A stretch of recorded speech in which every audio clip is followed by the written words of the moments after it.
live from outside of virtual Atlanta, Georgia. It's Sunday night.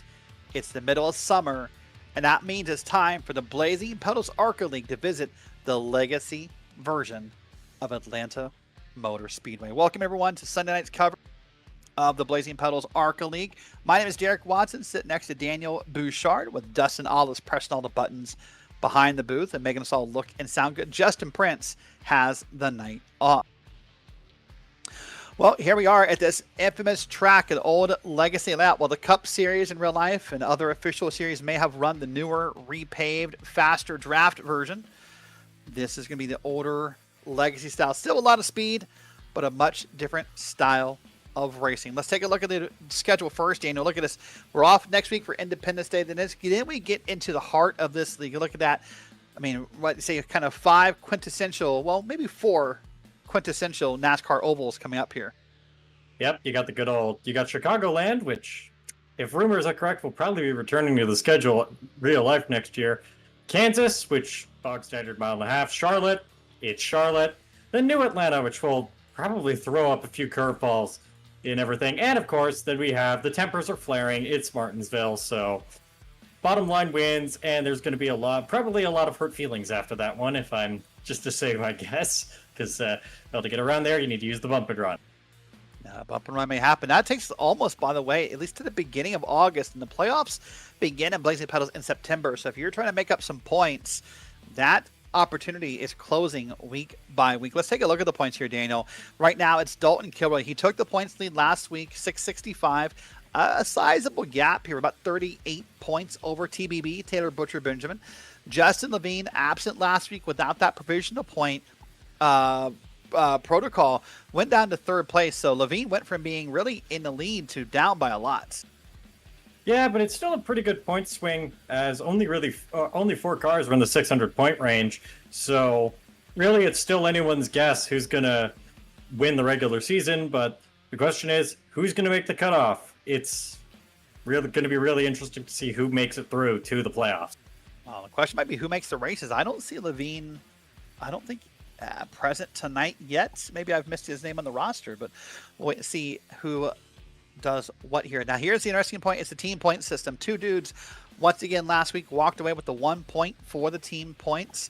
So the way this works, you take your average of your best and your worst finisher, and the team with the best average earns a point. So two dudes has done it 6 times this season. They've done it more times as a team than basically all the other races combined. 2, 2, 1, 1, and 1 would be 7. So almost an even number. They've done it just about a little less than half the time. Here has two dudes. Pit Lizard, 1 sim at 2. Blackhawk, MFRD, and 5 Kings down at a point. Well, qualifying is underway. This is a long qualifying session, Daniel. 10 minutes here at Atlanta. Going to go ahead and watch on track here. We're going to watch a car going around here. And this is Legacy Atlanta. It's going to be bumpy. It'll be fast. And I suspect it could end up being loose. Oh yeah, it's one very loose track, as well, those bumps will really unsettle this car. It's not the most planted car on even the other tracks, so it's very, very bumpy around here, and that'll be interesting to see. As you can see, sawing on the wheel, having to make those minor corrections for every single bump on the track is one of the most hardest things about this version of Atlanta, and why not many people really like it. I don't know if not people don't like it. I think it's a challenge. I think it's different. Here's Dalton Kilroy, your points leader. He's coming out for his first lap. You see no fastest lap or current lap set. That means he's going to be on a fresh run here. He'll come across the start-finish line, going to ride high and stay high here. So he may be trying to wind it up here a little bit in this first quarter and gain some momentum and gain some speed here. You see the iRacing blimp up above, by the way. Cool little thing you don't see all the time. What is he likely to do here in turns 3 and 4, Daniel?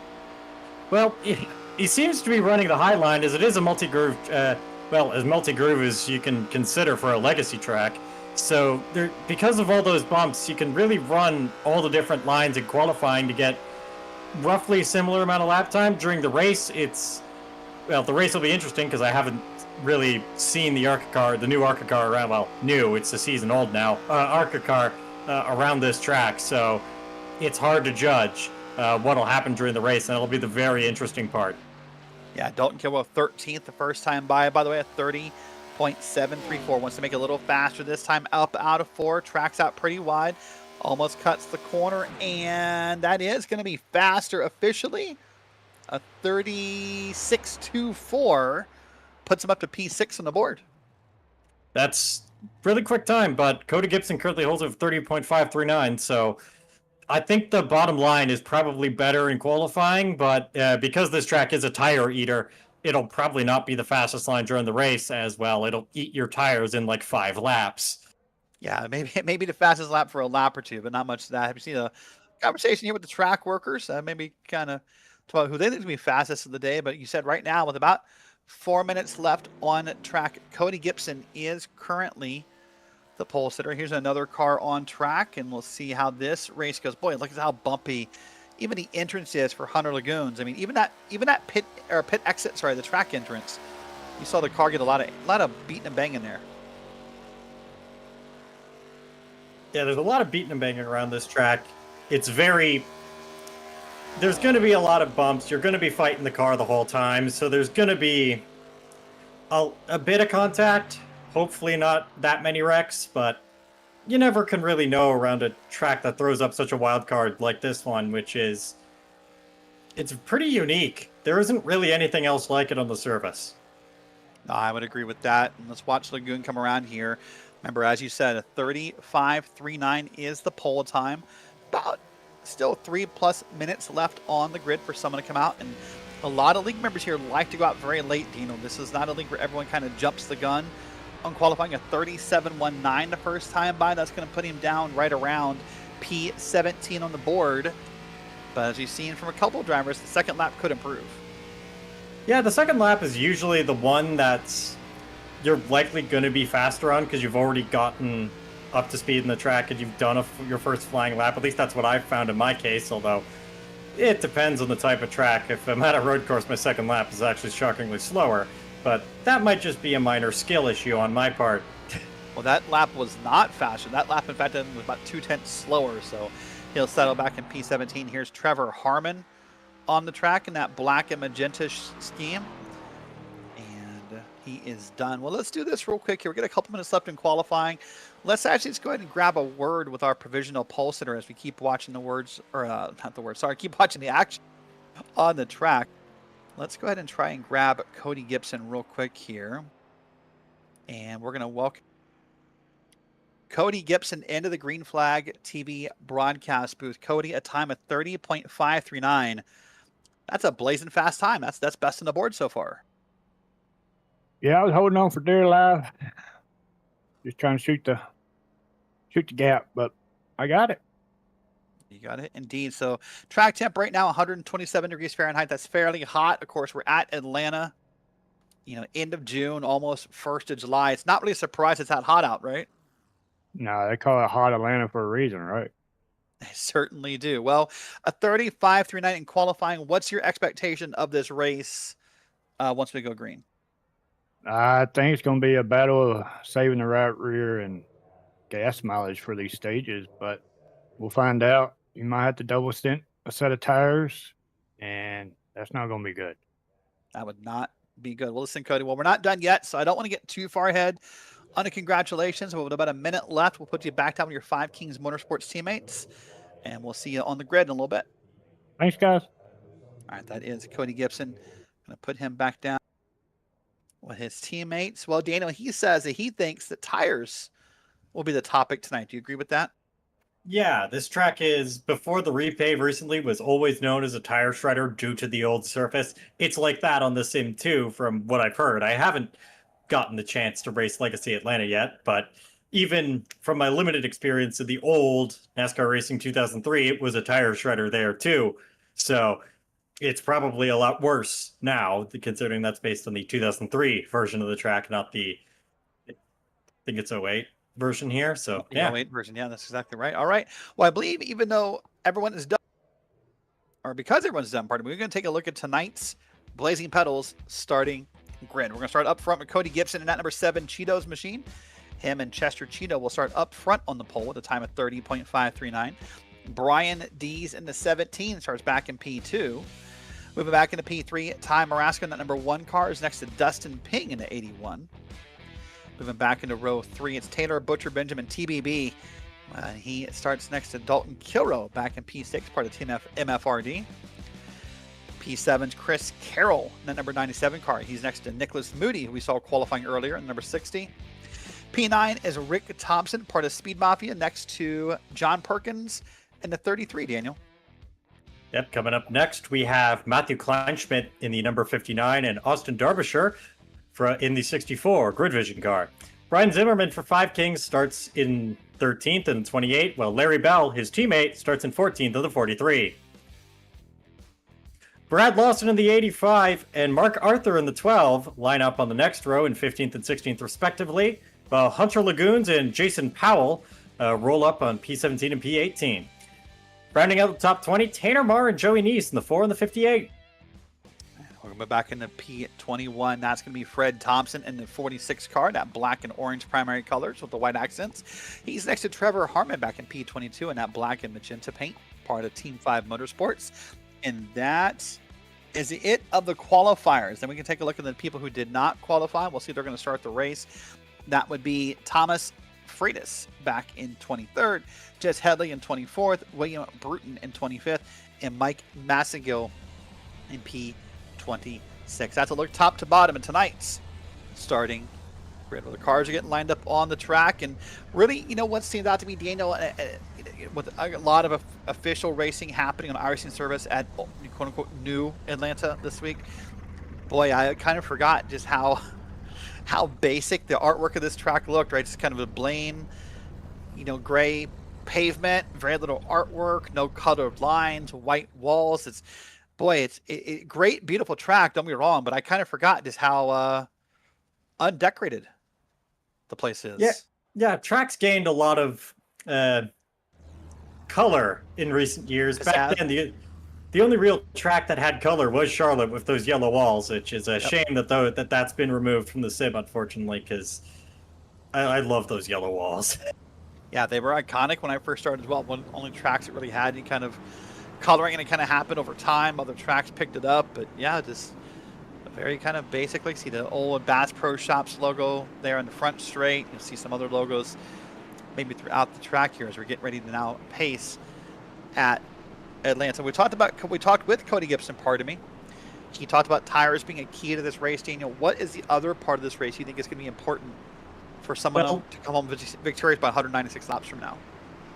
Well, the stage breaks are certainly the interesting part. They're at laps different, but I forgot the laps already, sorry. 40 and 80. 40 and 80. So really, the fuel run is going to be interesting to figure out. So do you want to stop and neglect those stage points, or because really it throws a wrench into all my strategizing, which really because I'm used to the road racing at the old NASCAR before they had these stage breaks, so really it throws a lot into it. So there's really it's difficult to figure out. It is difficult. Well, let's see who can figure it out tonight. Glad you're with us here live on Green Flag TV. Derrick Watson, Daniel Richard, Cody Gibson has control of the lead. Green Flag is out, and we are live at Atlanta.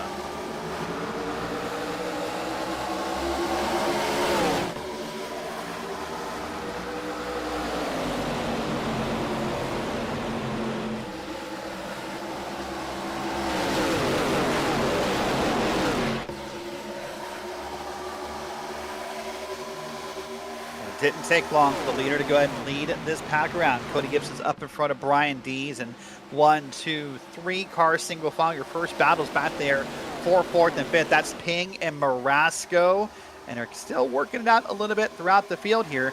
There's Taylor Butcher Benjamin up top now trying to make the battle happen, but lap 1 is complete, and it's Connor Gibson in charge. Yeah, it's really going to be interesting to see who. Well, here's a move for the lead from Brian Dees right here. He's going to try and duck on the inside, but you really don't want to cook those tires battling this early in the race. So I find that comment interesting. We'll watch the battle here first off as Dees on the inside, Gibson on the outside. Then you got Dustin Ping in the 81. He's trying to get involved in this battle and trying to see maybe how he can find a way through. But right now the fastest lap was set by Dustin Ping back in P3. No surprise with how much of that gap he closed, pardon me. But you say, don't wear out the tires. And let's talk about that first off. There's 4 additional sets of tires on pit road for these drivers for this 196 lap race. So roughly, with the tires you have on your car, 5 sets. So roughly every 40 laps, you could change tires comfortably. But you use the phrase, don't burn up your tires. But at this track, with how bumpy it is, how abrasive it is, how rough it is, how do you not burn up your tires? Well, really, you don't want to be very aggressive on the inside, and because that'll just cause you to slide a bit more, and that'll heat up those tires, and it's really hard, especially with the track temp as it is. There might not be any saving tires that's possible, but we're probably going to see people try and do it anyways, because tire stops cost a lot of time on pit road, and you really don't want that, because track position is oh so important here with how hard it is to pass, and we're going 3 wide for the lead, or it almost looks like 3 wide there. Set 3 wide, you're right, and we'll wait and see. I suspect your first 2, assuming no cautions happen, your first 2 pit stops, I think, would be on the stage breaks. I think no one would want to risk the green flag stop here, but we'll wait and see. But Butcher Benjamin in that 10 and that Rick and Morty car is trying to hold off Dustin Ping. The battle still side by side up front. That's Gibson at the line over front of D's. And these guys are battling on through. Now D's going to try and make the pass on the bottom. As you said, that bottom, it's rough, it's abrasive, it's tough on the tires. You don't get to carry the momentum off. And what I noticed right there, Daniel, that was different for me, the 17 made no attempt to track up out of that corner. He really kind of stuck to that bottom line, even out of 2. It's hard to tell what these guys are going to be doing, but I guess Dees is planning on just using his tires at every stop, it seems like, because he seems to be pushing real hard for that track position, and the bottom line may be faster, but sooner or later, he's going to really struggle down there.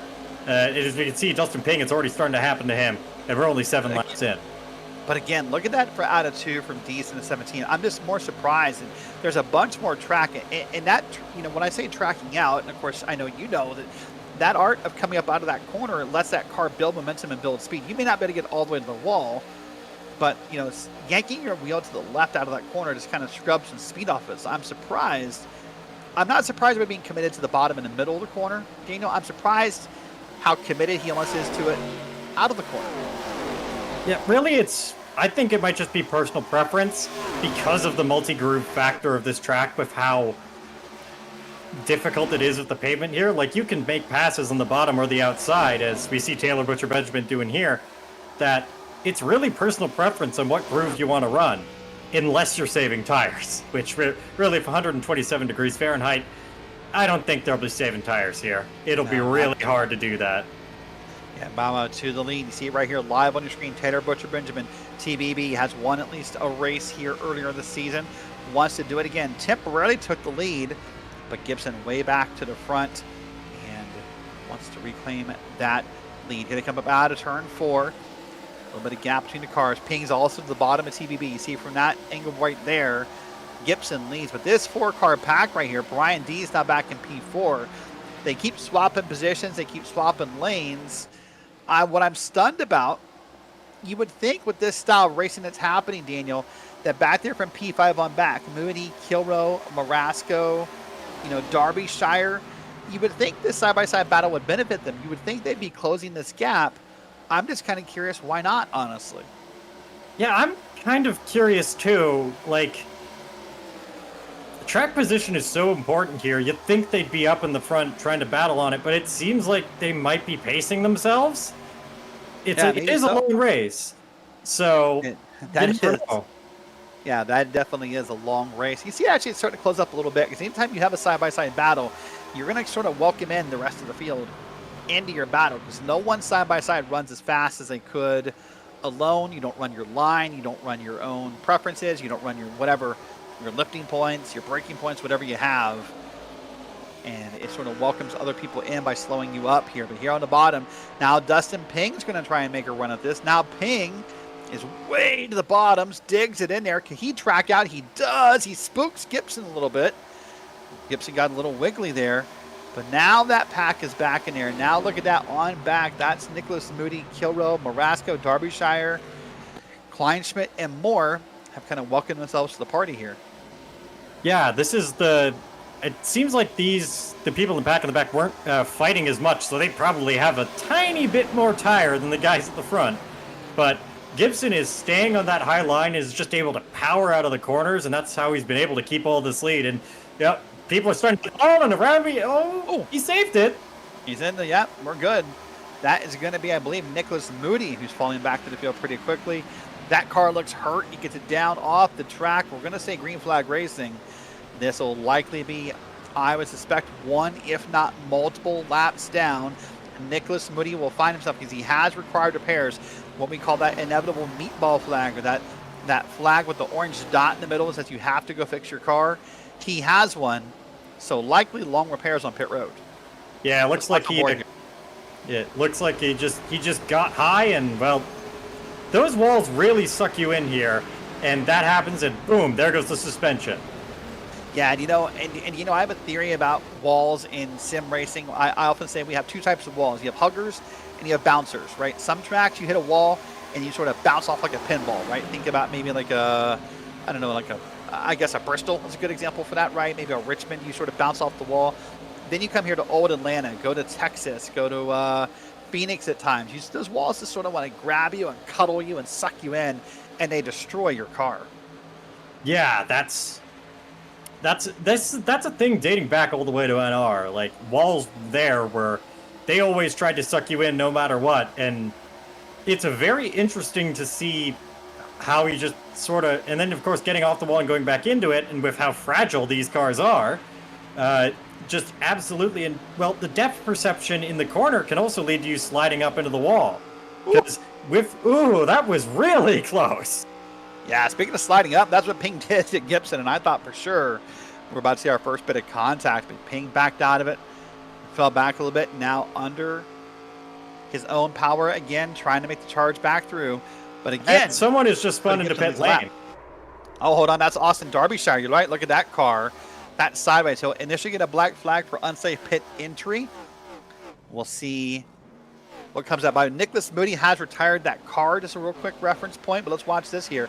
He got loose all by himself right in front of teammate Matthew Kleinschmidt. Through the grass, doesn't hit anything. That's sort of the impressive part, but that'll be a pretty massive penalty that has been cleared. Yep, and also those tires. That's one set completely cooked, which means he'll have to double stint tires later on. Yeah, we'll wait and see. I mean, the stage break will help him a little bit if he can hold on until then. He'll likely, I would think, get lapped just due to the pit road speed and having that frustration. So we'll wait and see what happens there. Let's watch Brad Lawson. Ooh, look at that. About 20, 25 degrees sideways up through the dog leg, the quad oval, as you will. But he saved it, and he keeps moving. Yep, and now we have, Mr. Consistency, Dalton Kilrow, fighting for the lead. No one's been able to get that lead off Cody Gibson so far, and I think the high line's the stronger line in general, but Kilrow is he's going to slide job right here. That's the move right there, right? Oh, up in the wall, though. That's not the move, and Gibson's going to go right on by as Kilrow, caught the wall. You saw the smoke pop up. You saw it pop up, and now look at that. 1, 2, 3, 4, maybe 5 cars now involved in this battle as everyone is trying to get back to lead. Everyone's now going to try and get around Kilrow, and we're good. Actually, Gibson's going to lead. Ping is in second. Kilrow is in third at the line. Yeah, your depth perception is really difficult with these walls, which means it's really easy to slide up into it not knowing how close to the wall you are because of, well, simply the color, which, again, makes this track a very interesting challenge. And, well, we're 3 wide there for a second. Yeah, I wouldn't be doing that this early in the race, but, hey, 2 teammates on the top and bottom here. Well, the flip side of the argument might be as well, right, is that, 3 wide is sketch, and some people don't want to do it early in a run as Ping goes way to the bottom. Same time, when the tires are fresher, quote unquote, as we're now 21 laps in, you have to do it when tires are fresher, because 3 wide on older tires sounds even more sketchy, doesn't it? A little bit, but with a track so tire degradation such as this, it really equals out. As soon as the tires fall off, they fall off. And everyone basically then has to struggle, as we're seeing now with cars getting sideways and all that, and bit sketchy back there. Yeah, that's a good word. Remember, stage ends at the end of lap 40, so we're more than halfway through stage 1.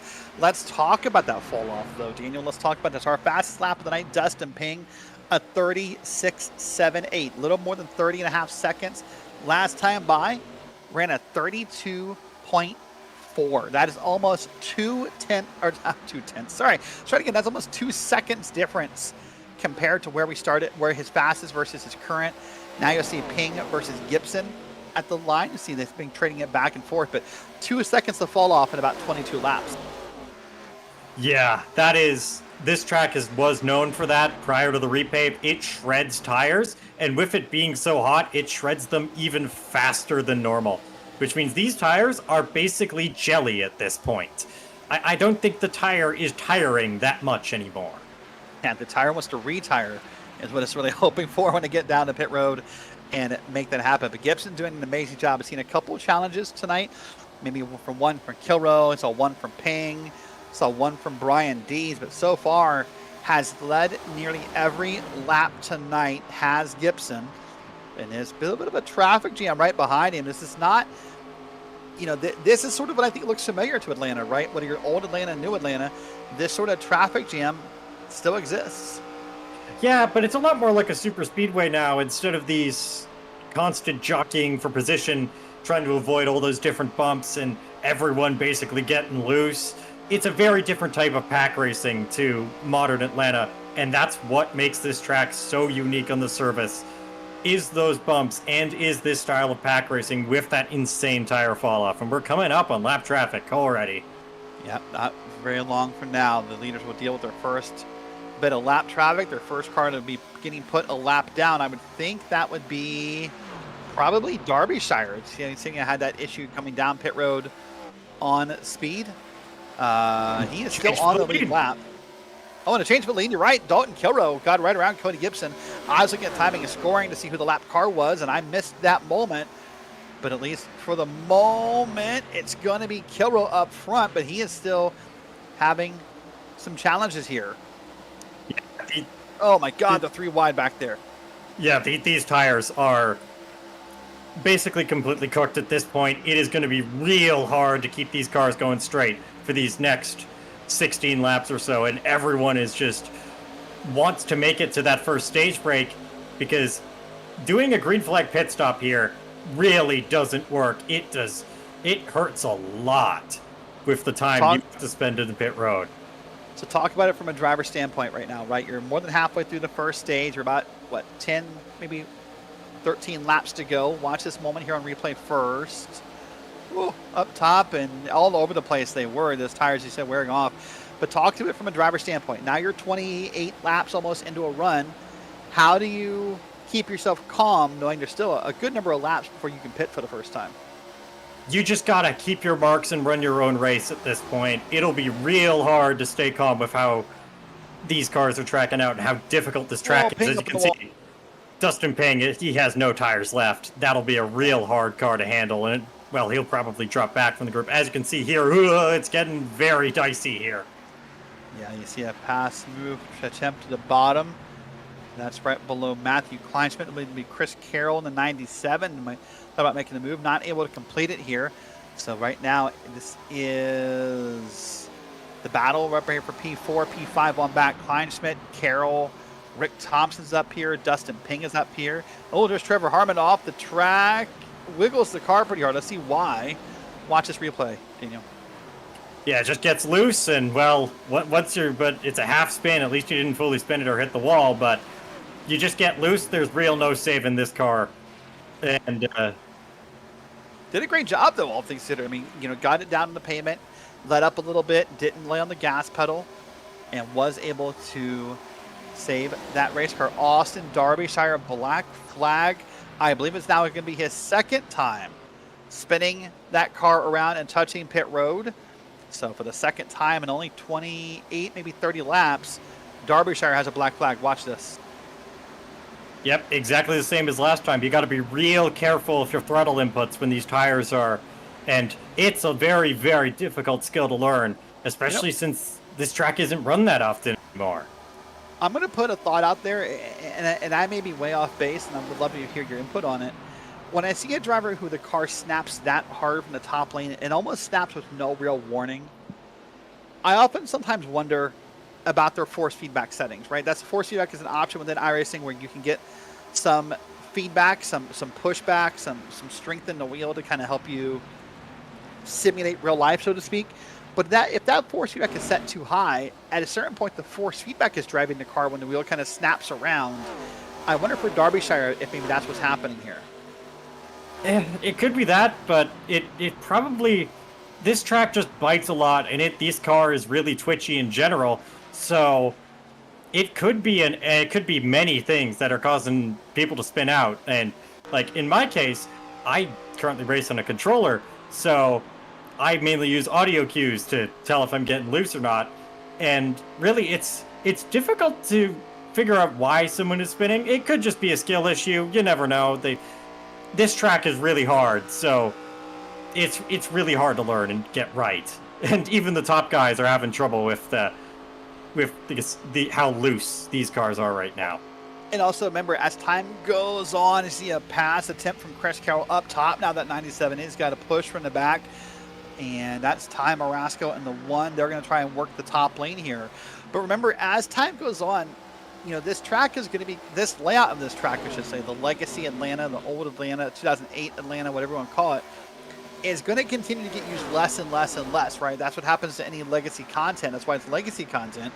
As time goes on, it's not used. And so there may be drivers touching this track who either not touched it in a while or maybe have never raced at it before.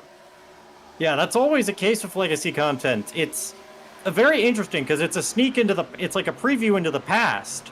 And that's what's so great about the sim, even if we did lose 2 legacy tracks in the most recent patch, but that's neither here nor there.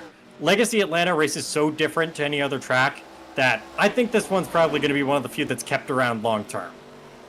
Yeah, I think many people hope so. You see how much fun the racing is here, the multiple lines that are working, the strategies that are working. The tire wear is working. Everything is doing great as Marasco just got squeezed and bumped by Rick Thompson. And then Thompson falls back through the field here. Ooh, boy, a scary moment. Yeah, that always makes you wince. It's probably even worse in the car because you don't want to be at fault for an incident, and that can always nag at you for the rest of that race if you run into someone. I know that does for me, that usually I try to stay out of everyone's way, but sometimes in the heat of the moment, things happen. And, well, we've only got 5 left in this stage. Yeah, I was going to say only 5 laps to go. You're watching the battle here on back. That's Marasco, Kleinschmidt, Thompson, Ping, Taylor, Butcher, Benjamin. And if your camera shot a second, that's back to P8. Dees and Lawson, if we go back there for a second, are P9 and P10. They've got themselves a bit of a gap, though, because Brian Zimmerman's about 3 seconds off of them. So short of something weird happening, there's 11 on back. But short of something weird happening, the order of the top 10 for stage points maybe not settled, Daniel, but at least right now, the 10 people who receive stage points might be settled. Yeah, it might be settled, but as you can see, these cars are very loose now. So that could change in an instant with like a micro twitch leading to an overcorrection, leading to just spinning out. He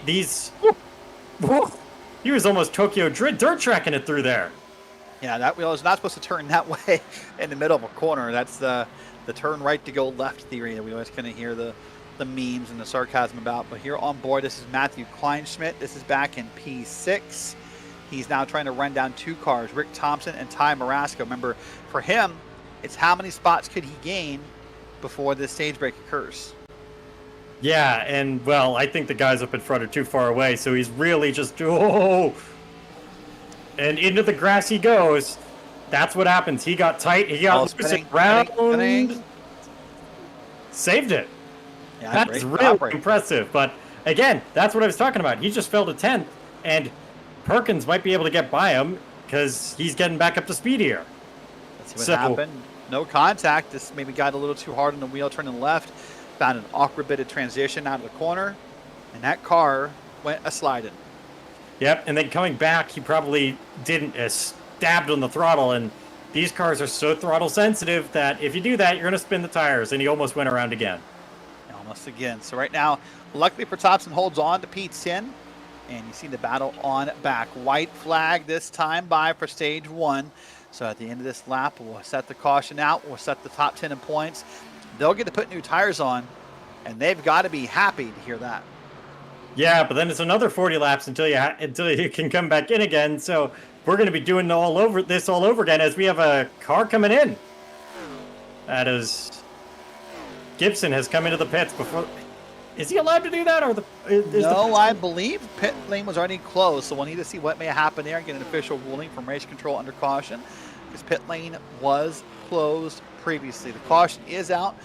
The first tonight for the stage break. Working on lap 41 of 196. We'll wait and get a ruling on Cody Gibson, and we'll see what happens there. But congrats to Dalton Kilroe for winning stage 1. It could be possible we might have not put enough fuel in. That's at least my potential theory here. Because 40 laps is round about your average stint length on fuel, so he might have... Yeah, remember also in this league, you're on the right path as well, because in this league there is also a limit on the fuel tank to 75% gas of a normal, quote-unquote, ARCA fuel tank. So I don't know. The problem, I mean, whether he had to pit or not, I'm trying to take a look at timing and scoring and see. Weirdly enough, I do not see a black flag attached to Cody Gibson. So we'll keep an eye on that and see what does happen. But yeah. By the way, multiple drivers saying they're out of fuel. Jess Headley, this reported being out of fuel. I've heard a couple others drivers. So you're right. You were on point exactly. Great job with that fuel call. Now let's see who can and cannot coast their way around the pit road. Yeah, as well, the entire field's going to come down here. There's no one's going to stay out. If you do, it's basically you're going to lose. Well, everyone's out of commitment cone has there's been a cone murder. Yeah, that there has. We'll see what happens here. See the top right side of your screen. All the pit stop times are going to start counting up one by one, each individual driver. And see D's on pit road, Carroll, Kilroe, Marasco, and more. Coming down on pit. There's a car parked. He missed his stall. He's now back up. So there's a car parked in the middle of pit road there, but he must have figured it out. And Chris Carroll wins the race of pit road. A 12.8 second pit stop. The 18, by the way. That's a long backup if that's what that was for Jason Powell. But Chris Carroll, a short pit stop. That raises a couple questions. He might have taken 2 tires? Well, I don't know. I mean, that may be. You're right. He may have taken 2 tires because the shorter pit stop. I mean, obviously, there's no way you're shorting the gas here, right? There's no way anyone is that brave, I would think, as to short the gas. Yeah, you're not going to short the gas here, and that's an end of line, unsurprisingly. Yeah, we'll wait and see what's going to happen with that. Meanwhile, when we're under caution for the first time, I'd like to go ahead and thank the sponsors of tonight's race and of the Blazing Pedals ARCA League, the Ohio and Indiana Roofing Company.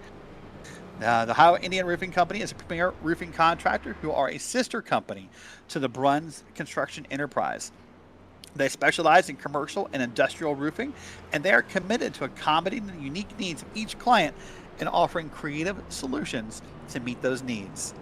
They're a team of individuals who work for the same common goals: professionalism, quality, and service.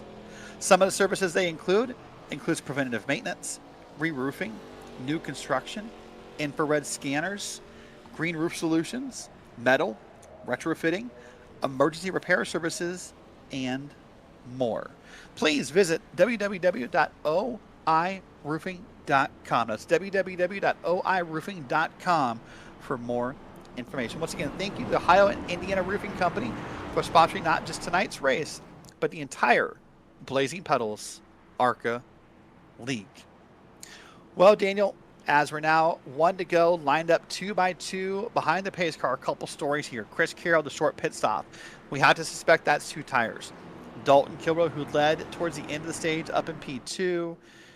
Cody Gibson, by the remember, he pitted under green back in P21. Well, green flag is out. Next stage ends at lap 80. Yep, so it's around about a 35-lap run on tires here in green flag conditions, and we'll see if we last that long. These guys are getting pretty racy, it seems now, and Well, Chris Carroll, those 2 tires are that is definitely 2 tires. He's very slow off the start. Yeah, not a surprise, but hey, he'll wait and see if he can maybe fall in line. Maybe it's an improvement over where he was. And listen, sometimes as a driver, you have to try things to see what works, right? Yeah, but with the reputation this track has, 2 tires just isn't it. So he's going to drop like a rock to the back of the pack here because, well, you have 2 completely used up tires. Those other 2 tires are going to be doing all of the work, and it's going to be real hard to keep that thing going straight once those 2 tires fall off. Yeah, you have to think maybe he might be hoping for a quick caution, but unfortunately right now, you said he is just falling through the field as Chris Carroll, so that strategy not paying off. Meanwhile, up front, TBB and Dalton Kilrow side by side at Atlanta. Then you got Ping and Kilrow back in third and fourth. See those 2 teammates and 2 drivers, sorry, not teammates, sorry, drivers right behind him. And so right now it's 2 by 2 for the lead. Yep, and here comes Dustin Ping. He was looking like one of the most aggressive drivers in that first stage.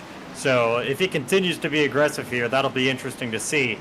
He seems to be faster, but it's so hard to pass on the inside that really it is possible. It's just really hard to do. And well, that is kind of my favorite track, is the passing is possible, but it's really, really difficult.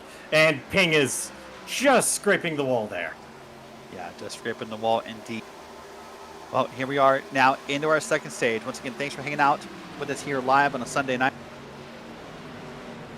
Here we go again. It's Kilrow to the inside. It's Ping to the outside. Ping is going to get the run off the corner. He'll lead at the line. It's now Ping, Kilrow, TBB. Yep, and it seems like Kilrow is really struggling on the bottom now, because it may take a while to get to the point where the bottom is the stronger line, but it seems like the top line, with all the momentum you're able to carry, is the superior line. But I think Kilrow is trying to drop back to help pull Ty Marasco, his teammate, up the field, or I could almost just eat my words there. Is he also maybe falling back a little bit to save some gas? We saw some drivers run out of gas at the line. Could it be that he's trying to save some gas to make sure he's not a victim of that moment in stage 2? Could be, but it's also a bit less of a fuel distance here, as we spent the first couple laps under caution. So it's only around 35, 36 laps compared to the 40 at full green flag speed we were doing in number 1. So I don't think fuel will be as much of an issue, but it's hard to tell. This is the first time I've seen these cars on this track, and it's really difficult to see how the different cars behave here. By the way, I'm going to give a shout out to Steven Johnson in the YouTube chat. Asked a question. I went back and did some research, and Steven, you are correct. We assumed Chris Carroll did a 2-tire stop there under caution. Chris Carroll did a no-tire stop under caution. He simply went in and got fuel. He's left that extra set of tires on pit road. He's hoping to make them pay off later. Yeah, that's hoping for a quick caution. And, well, we've had a couple close calls, but this field seems to be just enough spread out just to where no one's gonna really cause a crash. I mean, I am currently the commentator, so I probably just cursed the whole field. So, well, we'll see what happens. I'm not going to speak anymore on that. Yeah, we'll wait and see what happens. But on the bottom right of your screen, you'll see the biggest movers throughout the race. Mike Massengill looking at up more than 10 spots, as is William Bruton. Tanner Mars up 11. And then Jason Powell and John Perkins up a good number of spots as well. For the other side of that list, Chris Carroll has fallen pretty far down the field. No surprise, since old tires down 12 spots from where he started. Cody Gibson, a lap down, by the way, is sitting in 21st, 20 spots down. Those are really the only 2 big movers on the negative impact here. We got a couple like -3s, -2s, but those 2 stand out on the negative side.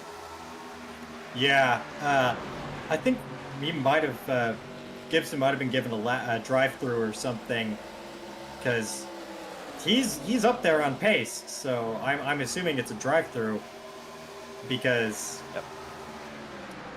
well, you can't. I mean, he pitted with close pit. Yeah, he pitted with close pit. I mean, that's pretty simple to say right now. The good news for Gibson He's the only car a lap down. So if he holds on to that position for the next number of laps, then he is the lucky dog when we hit our second stage break, right? Because the next car behind him is Trevor Harmon, 2 laps down, and then some cars who are out, Derbyshire, Headley, and others.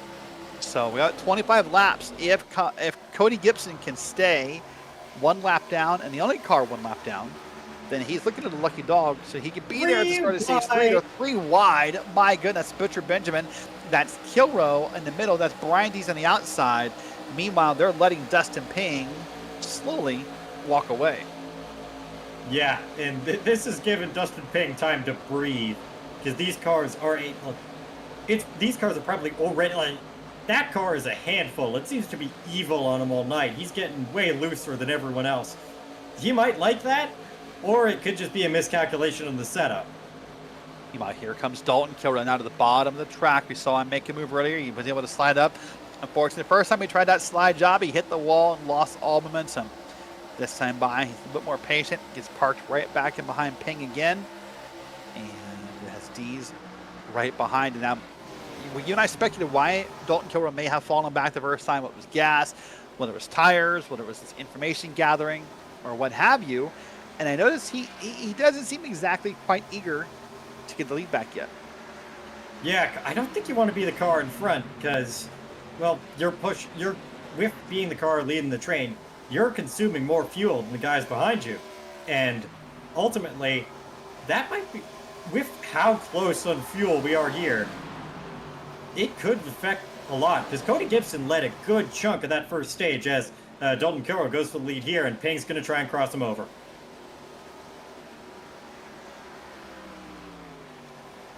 All right, watching here now down into turn 3 here.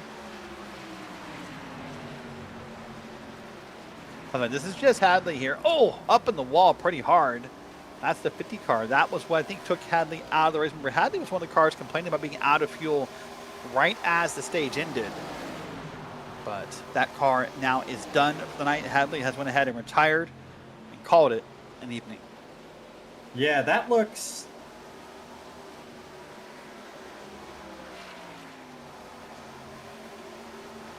That was Fred Thompson on the bottom of your screen there. Sorry to cut you off. And so he's a lap down out of the way. Go ahead. Yeah, Fred Thompson, he just pitted, so I don't know what's going on, but it seems like these cars are just... It is real hard to work here, as Kilrow has... He's gone. He is just gone. Darted away. Now Kilrow half a second over Ping, Dees, Marasco, Rick Thompson, TBB, and more. So for the moment, as a 3-wider contact, that's... Oh, the 81 up top. The car way to the bottom has now hit both walls, inside and outside. That's the one at time Marasco. And so far, we stay green. Yeah, Pink's car is handling absolutely evilly. He's getting so loose off the entry there. And, well, Marasco, wrong place, wrong time. That suspension's broken. He's probably done for the night. Watching, you saw they had Brian Dees on the bottom, and then just Marasco came up and made contact, and up on the outside wall he went. And I agree with you that there's now at least one more damaged car out of this race, more than likely. We'll wait and see if that does become true. Here's Ty Marasco still on track. Let's watch this replay here. There's an 81 up top, a Ping, and he's got beat off that wall. Yeah, Ping just got real loose in the exit there. There was nothing Marasco could do there. That was just wrong place, wrong time. And it happens, but Ping's car is handling absolutely horrifically, and that damage that he's just got is probably going to make that thing handle even worse. I'm surprised he's able to keep that thing going straight with how loose that car was and how it was just snapping on him at every opportunity it got. Yeah, interesting to see how that car is still driving and how well it's still performing. Meanwhile, this is the battle up front. It's Kilrow trying to run down the drivers up ahead. This is not Kilrow, sorry. That's that is Rick Thompson right there in third, trying to run down Brian Dees, and they're both trying to run down Dalton Kilrow. That's where I got the word "run down" stuck in my head. I just got my order wrong. So I like this move though. If you need to run down Dalton Kilrow, this is the best way to do it. Stay in line and see who or what you can catch here. Well, speaking of staying in line and catching, let's do this. We're going to sit back for a second. We're going to crank up the audio for you. We're going to go full throttle, and you're going to watch John Perkins travel around Old Atlanta.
About halfway through lap 67, we've seen John Perkins running laps here right behind that Rick and Morty Pickle Rick car, just kind of halfway staying in line. Daniel, maybe. Oh, hold on. There's a car loose. That's Brian Dees in the 17, I believe. Yep.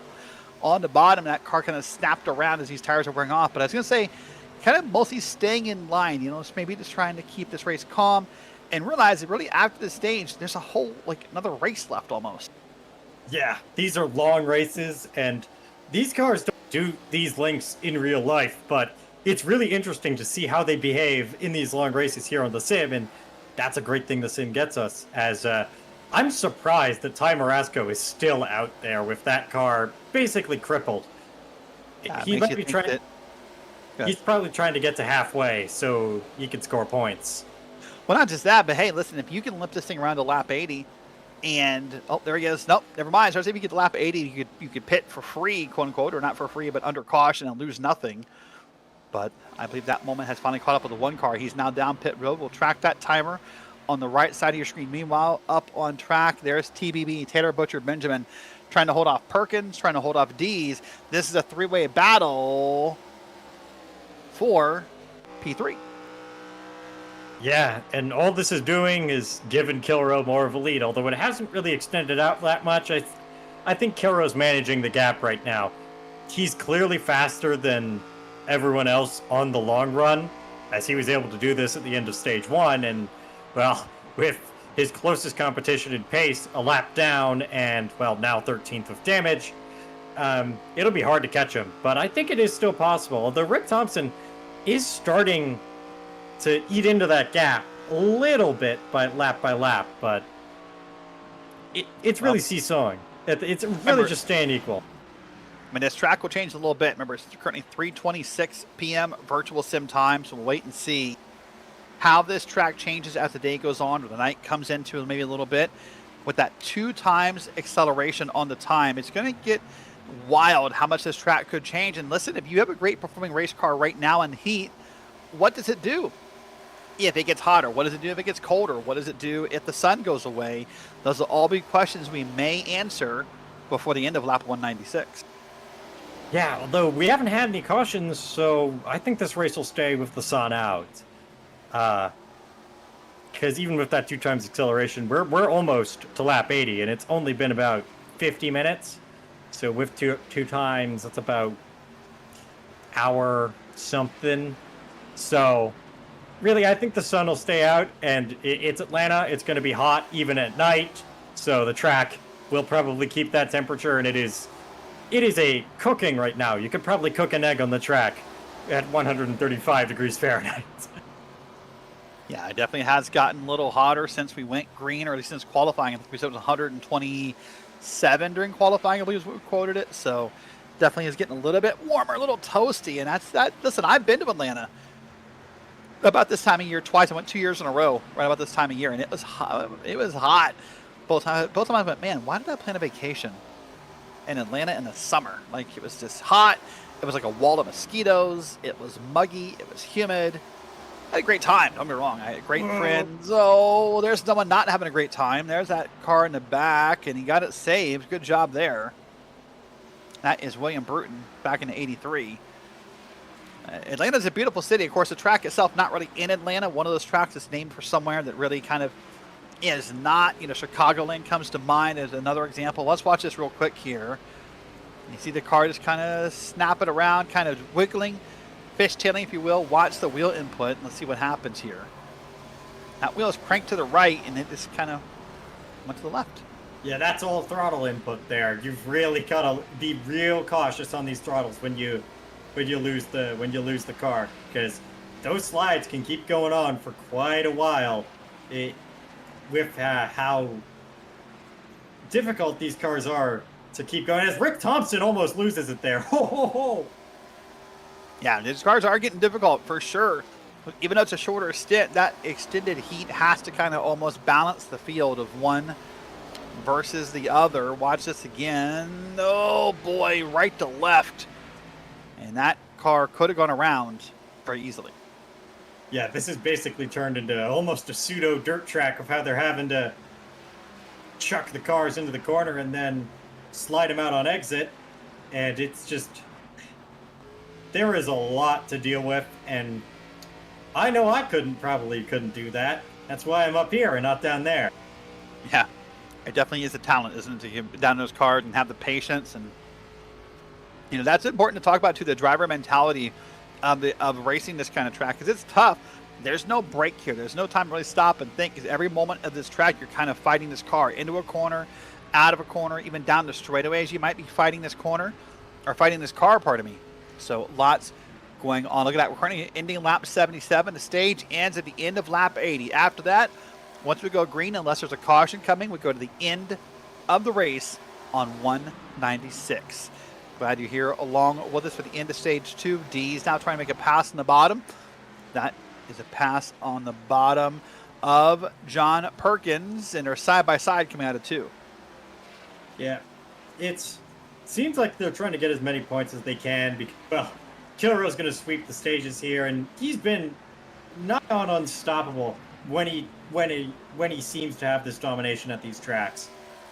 It is very difficult to catch him. He seems to have taken, like, he took to this car like a duck to water. He's won quite a bit in the 3 series we have here on Green Flag TV. Yeah, of course, Sunday nights in the SRA NAS Classic Series. Sunday nights here for Blazing Pedals in the ARCA League. Monday night for the High Tide Racing League. All those here live back to back to back on nights on Green Flag TV. Back to back to back nights as Dalton Kilroy raced that car.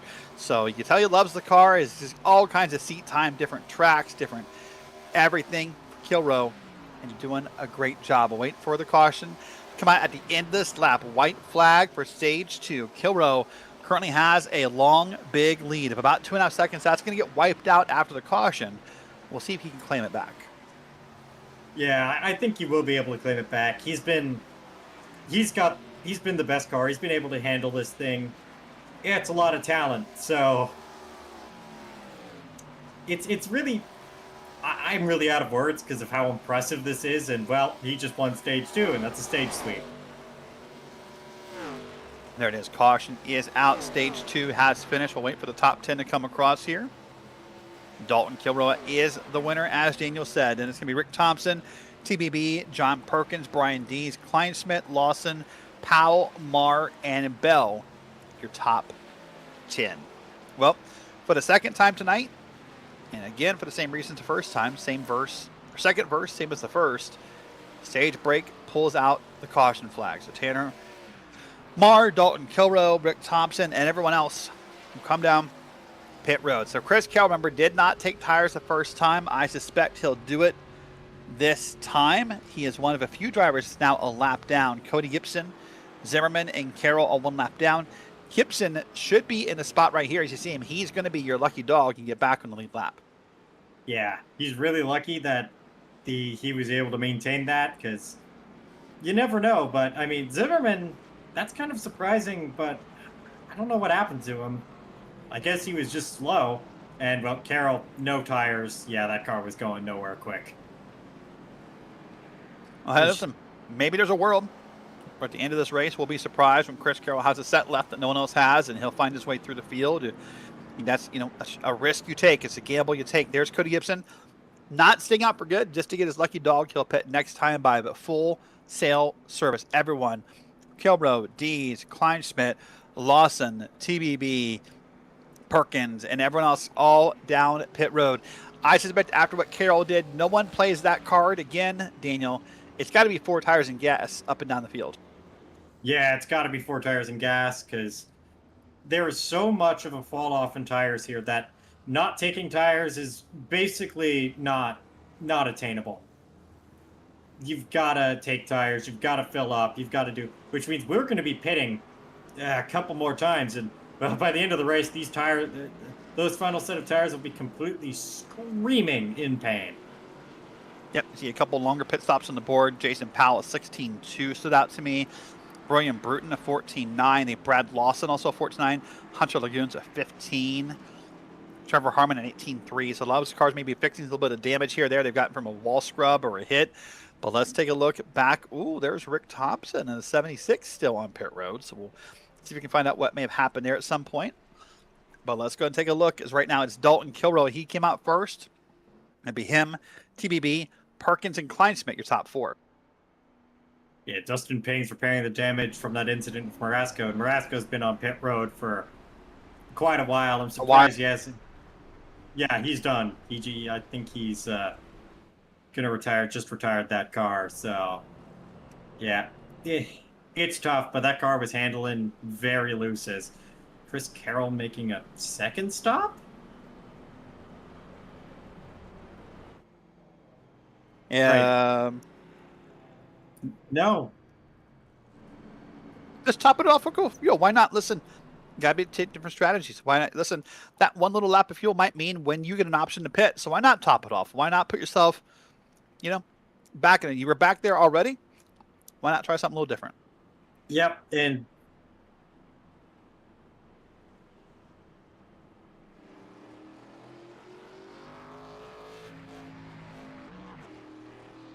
all right, well, we are showing Cody Gibson. Well, Cody Gibson will have the end of line penalty. You see that P next to his name on the ticker board. That's going to be what Cody Gibson will have. We'll see if we get any more penalties that stick or are called by race control. Well, Dalton Kilroy has led both stages, has won both stages.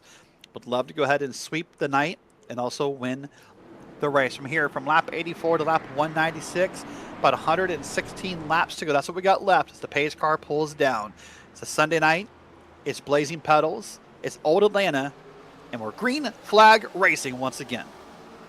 Yeah, we'll see if we're able to keep it green to the end. And, well, we have been able to keep it green so far, so it'll be interesting to see if that continues.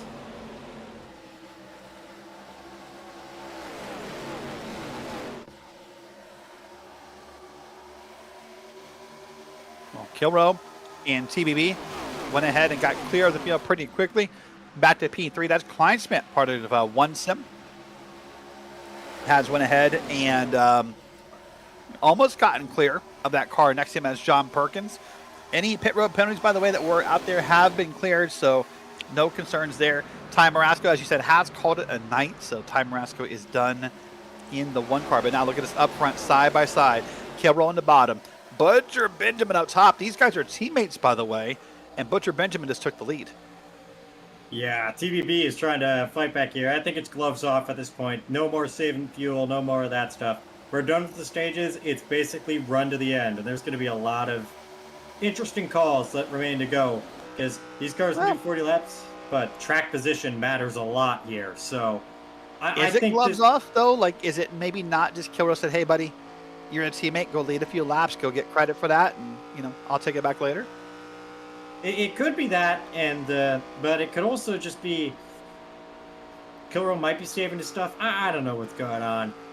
The racer brain is very I'm not really used to the big tracks and all these long races yet, so you never know. Listen, I'm not suggesting any Sunny Haze level of collusion if you've seen the F1 movie yet. I'm not suggesting that kind of stuff. I'm just saying maybe a team play happening here. If you haven't seen the F1 movie yet, it's worth to go watch, by the way. Go enjoy it in the theater. Go watch it in IMAX. I did not, but I imagine it's got to be a blast to see in IMAX, the bigger screen, the better sound systems, a fun watch.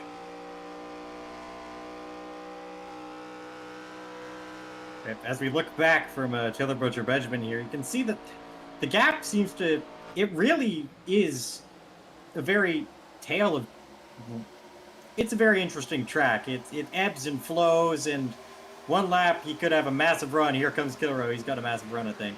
Or not. I don't know. It looks like maybe he's setting one up, right? This is not I think that's maybe the difference. So, comparing, we've done the old Atlanta and new Atlanta talk tonight, but that's the difference probably between the two, right? New Atlanta, it feels like you get a run and you just sort of go. You just sort of, you shoot out of the box, you go take your run, you make it happen. Old Atlanta, you got to set up that run. Very rarely does a run just happen in a corner, right? It takes a little bit of backing up, maybe getting a little bit of help from a friend and a little bit of a draft, getting a better corner or two, and really planning it out. And that may be what Kilroy is doing. He's just sort of setting this up, right? Maybe using less tire, using more tire, maybe just, a couple moves to make TBB think about it. But little by little, Dalton Kilroy is closing that gap. He could also just be sitting in his mirrors and trying to force Taylor Butcher Benjamin and TBB into a mistake here, because that's a strategy that works a lot. If you stay in those mirrors, you're distracting the guy in front of you, and he might miss a braking point or something and shoot off. Well, they're fighting for the lead right now. Yep, there they are, fighting for the lead side by side. We were watching on board with Mark Arthur for a second, but now back up front, it's Butcher Benjamin leading the lap again over Kilroy. Remember the last time we saw Kilroy in a spot like this many laps ago now, Daniel, remember he tried this same slide job and ended up scrubbing the wall. Let's see if he learned anything from it. Let's see if he tries the same move, as they almost touched, and then a bit of a gap between the two side by side. Yep, that's the side draft there. He's trying to side draft him, get that car a bit loose, force him to, because on the top you're going to have a lot more momentum than the bottom, so you're going to want to get a bit of that aero push there to get him a bit loose so he can lift off the throttle for that moment, because the top seems to be the superior, the faster line right now when it comes to holding your momentum and keeping a position. While the bottom is generally the faster line, it's, as you can see, so much more momentum if you carry the top. Yeah, this dynamic track surface. Remember, if Kilroy and his friends want to get down there and make that bottom lane work, that dynamic track surface does exist. Here's Kleinschmidt, by the way. He's getting raced kind of hard. That's a scary moment between himself and other drivers on the track. That's the Canadian Maple Leaf there, I believe I saw up in front. Got a car slow. Is that Brian Dees? That is massively off pace. Yellow's out for, I had to imagine a different reason than that. Oh, there it is. That's why the yellow's out. Of the 18 car turned around. I'm wondering if there's going to be a connection between the 17 of D's and the 18 that's turned around. Let's wait and find out. Bumper cars. Classic right there. Just door checked him, and well, that got the car loose, and around he goes. But that was weird from D's. That looked like a hardware failure to me. It may be a monitor. Yeah, let's watch D's for a moment again here and see what may happen. He's just going to get down. Yep. And really slowed down. Great job by D's digging to the left. You're right. Maybe if something just as a monitor going, just fading out for a second, or going black as we call it. Maybe a pop-up happened in front of the way. One of those virtual gremlins that can come out here. Well, first time tonight, the caution is out for cause. It's a pretty hard yank to the left. Took a while to make that thing happen, but for the first time tonight, the caution's out for cause. Not that long since the stage 2 break, and here comes a couple cars down pit road. Yeah, they might just be topping off. I mean, Chris Carroll coming in again, so you can't be using another set. You're going to want to keep those for a while, though Dalton Kilroy's in from the lead, or from second, so maybe putting another set on, but you're going to lose that at the end of the race, and it's going to be real hard when we get to the end because we only have 5 sets. And around a track like this, it requires a lot of racking of the brain to figure out what to do with those tires. And yep, Chris Carroll making a switch of tires. Or that looked like a 2-tire stop. They had to go back and confirm the time on it and see what may happen. But remember, Carroll had that extra set. So maybe this is him just kind of catching up on sets of tires from when he didn't take them under the first caution. So we'll wait and see if we can maybe find some video evidence later of what Carroll may have done. We see all the pit stops there. Look at Jason Powell, one of those cars I believe involved. Yep, 18 involved in that last wreck. He's getting a lot of damage done. There's Brian Zimmerman now down pit road and more. So I said for the first time tonight under caution for cause. Watch Carroll, kind of hard to see if in that angle. There's right sides. You're definitely right about that. There's right sides up, right sides down, left side up, left sides down in just a second. There you go. That is a pit stop. That's 4 tires for Chris Carroll. That's very interesting, but because if you save that, well, he might be trying to get back to lead lap on pace and hope for a quick caution.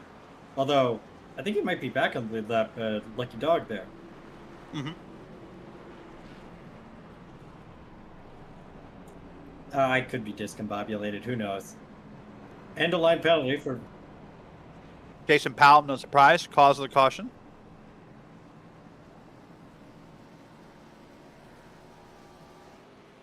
Brian Zimmerman, lucky dog that time. So the way it sits, Chris Carroll would be next time. Only car 1 lap down. Trevor Harmon's 2. Fred Thompson is 3. Dustin Ping is 11. So right now for Chris Carroll, you just kind of get to hang out in the back. Don't need to race anything because there's no one to race. He's kind of hoping that another caution does come out. Well, tonight, for the first time, a new driver's in control of the field. Taylor Butcher Benjamin's up front. Perkins in second. Mars in third. Arthur's in fourth. And Kleinschmidt is in P5. Well, here we go. It's at the beginning of this run. It'll be 99 laps to go around Atlanta. Let's see who wins this race, who can come out the victor in this very, very hot racing track. Here we go. Green flag is out, and TBB is in control.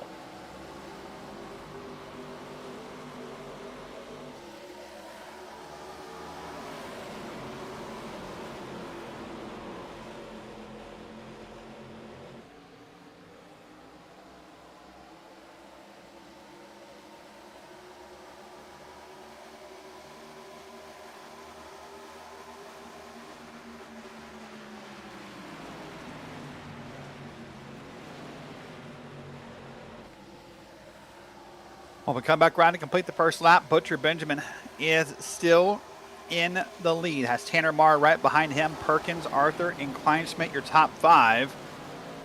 Now, Tanner Marr, one of those drivers you talked about with Dalton Kilrow, runs a lot of the ARCA car, runs again on Monday nights in the High Tide Racing League. They'll be live here on Green Flag TV tomorrow night at Homestead Miami Speedway, so be sure you tune in for that.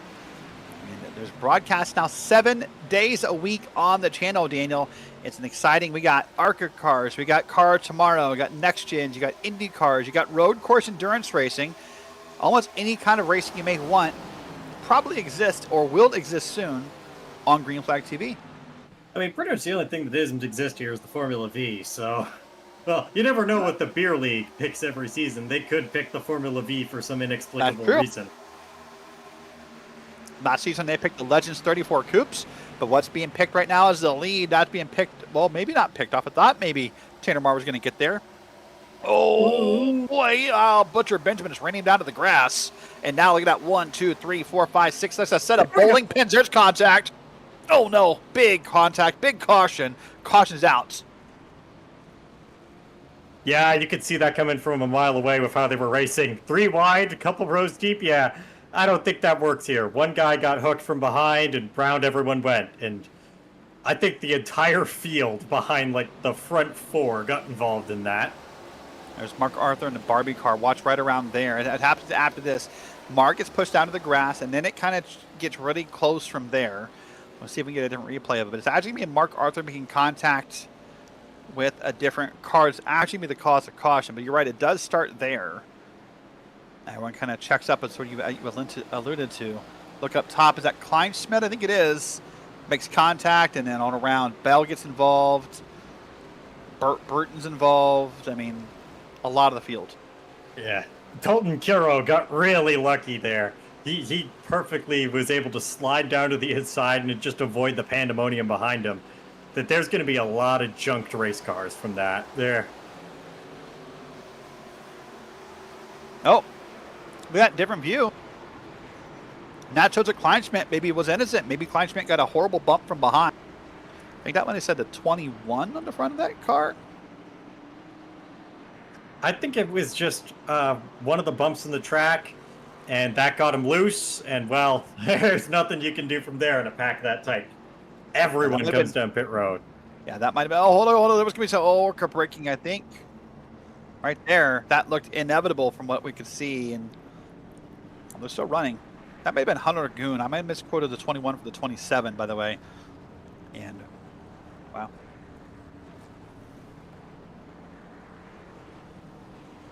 Well, what was once a clean race, what once I thought was going to be a very quick race, has now turned out to be a carnival of chaos here. Watch this from Lagoon. I think he's going to give a bad bump to Kleinschmidt here through the quad oval. Oh, no. Nope, I lied. Kleinschmidt hit the wall. And then it all kicks off. And man, look at that. You're right. Dalton Kilroe just barely slid on through. Yeah, that was that's a textbook case of losing situational awareness and not realizing where you are. And because those walls blend in so well, they're kind of hard to see. And you can lose and just, boom, there it is. And it just pulls you in. And, well, round everyone goes. Well, speaking around everyone goes, I'm pretty sure, as you sort of alluded to, under our last caution, the one car that should be going around is Chris Carroll. He should be the lucky dog unless he made some contact in that wreck and better put himself back on the lead lap. So that way, if that's true, would put us back to 16 cars on the lead lap. So new cars a lap down now from damage. Brad Lawson, Trevor Harmon, Kleinschmidt's a couple down. Mike Massengill is now a couple laps down. So there's a car parked right there. That was Chris Carroll parked right there. I don't know why he waited, but okay. No, Carroll must have been involved in that incident because he is still one lap down and we're one to go. Yeah, I saw him flying somewhere in there. That car, you can't really, it's not easy, it's not hard to miss. So I think I saw him like going through the air at some point there, maybe caught a bit of air time. So yeah, he was involved. There's a lot of junked cars. We're down to 11 cars on the lead lap. I think that might be all who's running at the end of the race. Yeah. Yep, you're right.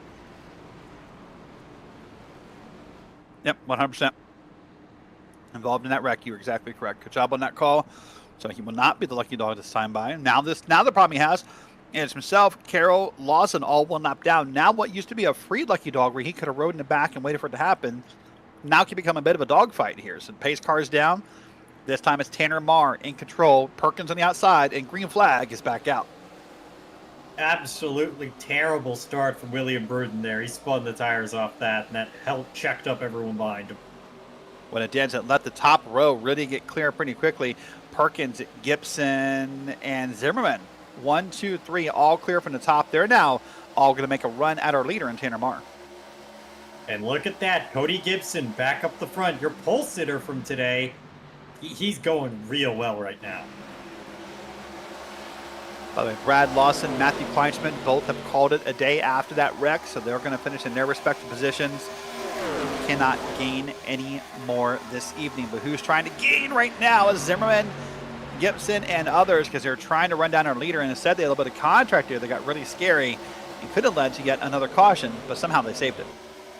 Yeah, I think we're getting to the point where the arms might be a bit tired, so it's going to be real hard to save these cars from that point forward, from this point forward. So.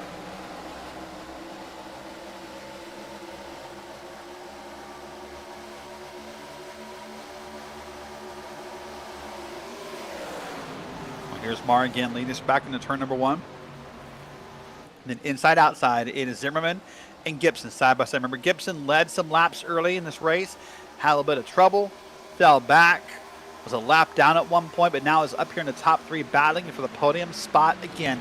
90 laps to go here at Atlanta. We're seeing a lot of new cars come to the front here. Like Brian Zimmerman he was also a lap down at one point, and well, now he's leading the race. Might have made some changes on pit road to make that car handle better, or just be more confident in the car. Because well, he's been nowhere until now.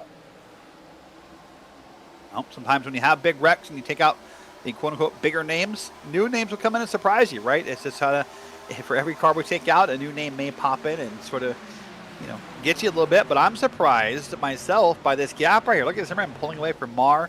Then Marr sort of holding up the rest of the field. Oh, there's Gibson loose in the wall. Then to Kilrow. And now Gibson up in the wall again. How did they save that? I think the wall may have helped everybody, honestly. I think the wall sort of ate more of that incident than anybody else. Luckily for those guys, it just sort of absorbed the wreck. Yeah, but Kilro's front wheels were not touching the ground for a good couple seconds there.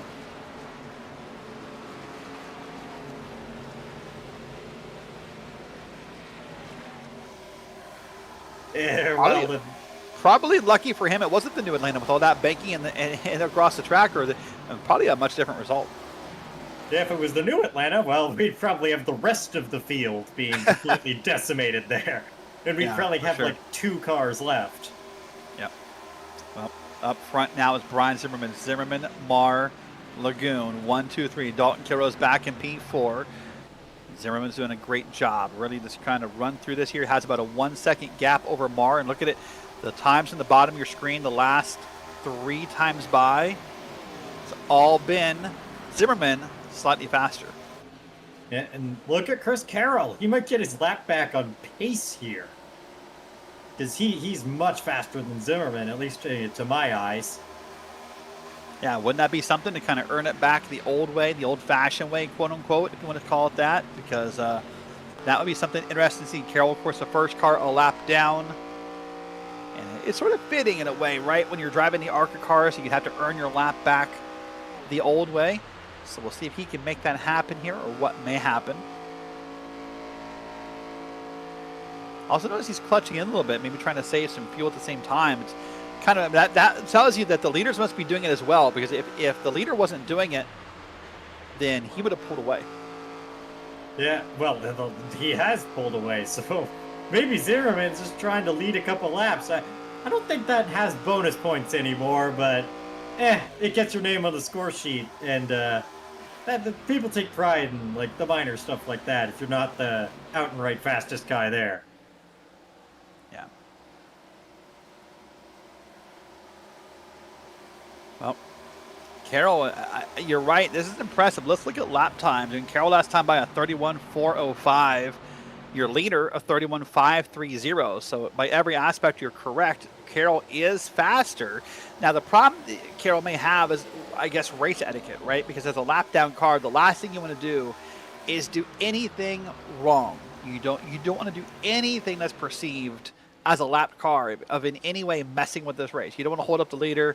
You don't want to bump anyone. You don't want to hit anything. You don't want to sneeze too hard. Whatever it is, you don't want to have that reputation. So even though you are faster in Chris Carroll, you have to be careful. You do everything perfect here, and that can stress you out as a driver.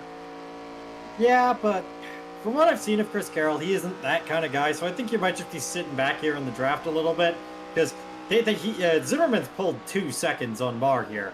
So if he does make the pass, it's not going to be much of a difference. So I think he might just be waiting until they're a bit further ahead to make the pass or something, because they're gaining like a couple tenths a lap right now. Well, here's the driver we rode on board with a little bit ago, John Perkins. You see him racing through the corner. He's got a bit of a battle in his hands. That's Hunter Lagoon. That's TBB, Taylor Butcher Benjamin. Dalton Kilrose is up ahead. So this is a bit more of a struggle than what you see up front. You see these 3 cars now side by side with a car up front. Kilrose is ahead of them. So, earlier I think you talked about, driving from the mirror and defensive driving. But I think that a more important part is the dirty air in these cars, right? A lot of drivers say, hey, catching someone and passing someone is 2 very different problems. Yeah, but if a track as bumpy as this, the dirty air is just gonna be another factor in how hard this track is. I think with all these cars, when they get loose and you're close by, that's the dirty air doing its thing. Like, it's why we see all those attempts at like side drafting and stuff, because that's the dirty air. But yeah, I think everyone's second on back is clutching, and Zimmerman's just going for it. They're losing a good 7 or 8 tenths a lap right now. So yeah, but the dirty air is something that is interesting to deal with here. Oh, and you see the gap. Now, this is not the gap you see on screen. It's kind of deceptive, right? Because on screen, you see leader Brian Zimmerman. That is not Tanner Marr behind him. That is the lap down car of Chris Carroll. The car almost 0.7 seconds back is Tanner Marr in the 4. So 2 very different metrics here going on. It kind of got me wondering a little bit. I mean, obviously he's got a decent gap over Carroll, and I think that gap's even maybe growing a little bit for Zimmerman over top of Chris Carroll. But if I'm Brian Zimmerman, would I maybe want to let Chris Carroll go and then use him for a draft? It's not going to make much of a difference. I think the draft might be a bit more of a detriment, again, due to the dirty air, so you're not able to run your own pace and just keep hitting those marks. And you can see there, Taylor Butcher-Benjamin just getting a bit loose there. And, well, that's just textbook dirty air. I think Kilroe got up to the rear and just got that rear end of that car a little bit loose. And, well, it's not going to matter much. That car might just be handling horribly as he gets loose off. Yeah. Well, what felt like at one point 3 different islands. Where at the first island you had Zimmerman, the second island had Marr, and the third island had kind of everybody else. Well, now the second and third islands are merging to make one bigger island because Tanner Marr is falling back into the clutches of third place on back. You see right here from onboard Hunter Lagoon, you can see Tanner Marr up ahead. You can see the other competitors right here in Kilroe and Perkins and TBB up ahead. So at least for the moment, Tanner Marr is falling back. Yeah, it seems like every second, third, they're clutching in the corners there. So Zimmerman's running full chuff, probably just to get the honor of leading laps right now. So Marr isn't really clutching there, so I don't know.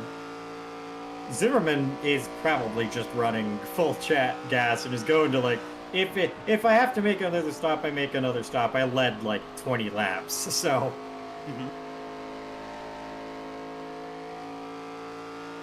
Taking a look at timing and scoring, what's interesting about Tanner Marr, since you brought up that name, I show himself and John Perkins back in P4 last pitted back on lap 83. They did not pit this last time by. They're about 20 laps behind other drivers. Zimmerman, TBB, Kilroe, Dees, Lagoon, Thompson, and others all pitted in lap 103. So not only... they're gonna have... Go ahead, sorry. Yeah, they're going to have to pit sooner or later, and they're coming up to the end of the fuel stand. The answer to that would be sooner rather than later. Yeah, so I think they're probably going to have to pit like this or next time by, because it's about 40 laps on fuel, and they're on 40 laps right now, so I think we're going to see both of them peel in this time by. If my math is correct, it could be completely wrong. Yep. You'll have a little bit gap here because of some of the yellow flags. Your math's not totally wrong. I think it's just they're going to get a little bit of benefit maybe from those caution flags. Will help them go a little bit longer. But you're right. It can't be too much longer for now. Yeah, like it's they're going to have to pit like next 2-3 laps. Even then, they're like William Bruton's also on a similar, but he hasn't been quick all night. That car does not look to be handling great. He spun twice, but hey, he's running 10th. As long as you keep it on the island, you're going to get a good finish. There you go. Yeah. So on the top set of your screen on the left, you'll see the cars highlighted that are on the alternate pit strategy. That's Marr, that's Perkins, that's Bruton, running back in 2nd, 4th, and 10th. So this would explain a little bit maybe as well why Marr kind of fell back so quickly, right? It's not just about pace, it's all about tires, right? 20 lap newer tires will help you catch somebody pretty quickly. So that will also explain. But here, the interesting thing I think that the field should be taking note of, right? If you're Butcher Benjamin, if you're Perkins, if you're Kilroe, if you're Dees, is how long can these guys run, right? Because this is really the first test of how long a green flag run can be. Yeah, it'll be interesting as Bruton. Oh, there's Bruton spinning it around in the grass. I would suspect there's a pit road penalty coming. Maybe not yet. I don't know how you. 33's called out their pitting this time, by the way. But Yeah, that's on Perkins. But I don't know how you spin the car that much on pit road. That's an impressive job, spinning it that much and avoiding the penalty. Good job for Bruton. Here comes Perkins down now. So this is your answer of how long can they go. Well, Tanner Marr's been able to go 44 laps, but he has to be running on fumes. Like, he might run out in 3 and 4. So I think that's what's going to happen. He's just going to coast it down to the lane. Tanner Marr pitting this time.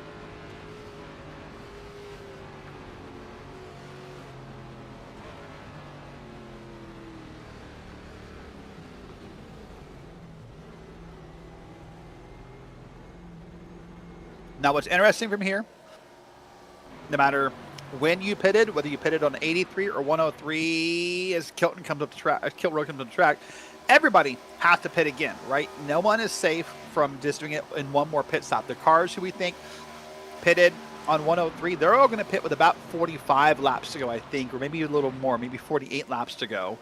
The cars that just pitted, they need to pit about 29 laps to go, maybe 30, 31 laps to go. So no one is safe. This is going to be just a very different off-cycle race as far as fuel strategies, and who knows who comes out up front. Yeah, and the field is so spread out now that I think... Oh, hold on. Sorry, cut you off. Breaking it. Tanner Marr did not select the option to get tires on that pit stop. Tanner Marr, no tires on that pit stop. He is going to be in trouble. Yeah, that's a real big miscalculation. I think and no gas. Tanner Marr coming around again. No gas, no tires, and I think he just went ahead and got mad and called it a night. Yep. That happens. That's a very crucial mistake. He was going for a good run before that, but, well, and now he joins. I think we only have 15 cars. Or 14 cars left now. Or no, 13 cars left. The number is a dwindling. Watch it here. Not sure what happened to Tanner Marr, but look at that. Tires never... It's funny. No, that was a very fast pit stop. I mean, he had to have known. Got a windshield tear off. That's about when I got there. Maybe got to see the world in a whole new view for a second, but nothing else. Maybe a Snickers bar, you know? Or you know, the classic chicken. Yeah, something like that, right? So on board, Dalton Kilroy back in P4. He is now right behind teammate Tanner Butcher Benjamin. Got a car to the inside of Brian Dees. These guys are all racing hard. This is the battle for second, third, and fourth, as they're all about 4+, maybe almost 5+ seconds behind our leader in Brian Zimmerman. Yeah, Zimmerman is just putting pedal to the metal, trying to build as much of a gap as he can, in hopes that after the pit stop cycle he can keep that gap.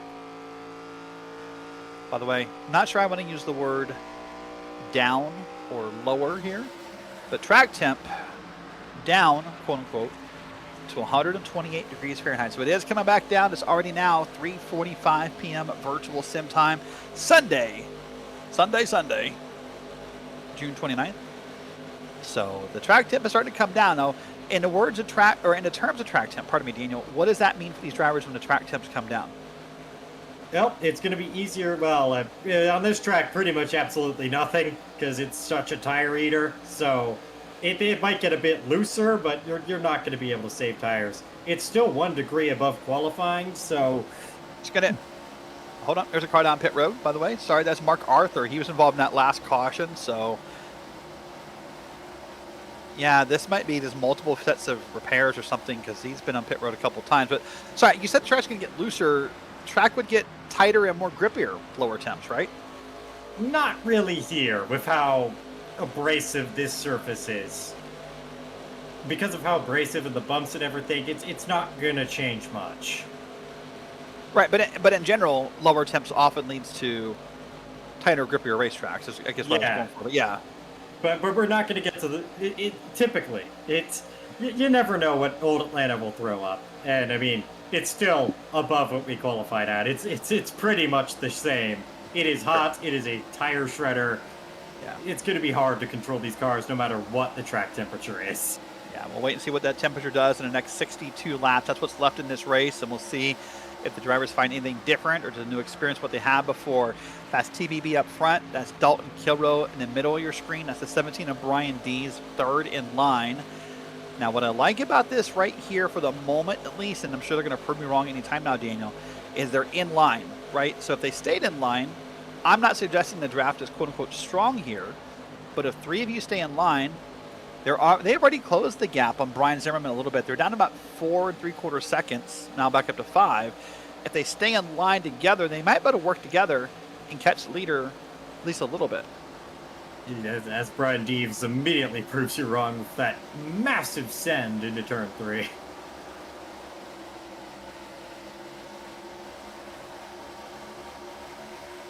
But I think they're clutching to save fuel here, so they're going to try and get as far as they can in an attempt to not have to do a splash and dash at the end. But that might be, I think Zimmerman is calculated correctly that you're going to have to do a splash and dash to finish this race from this point forward. Agree.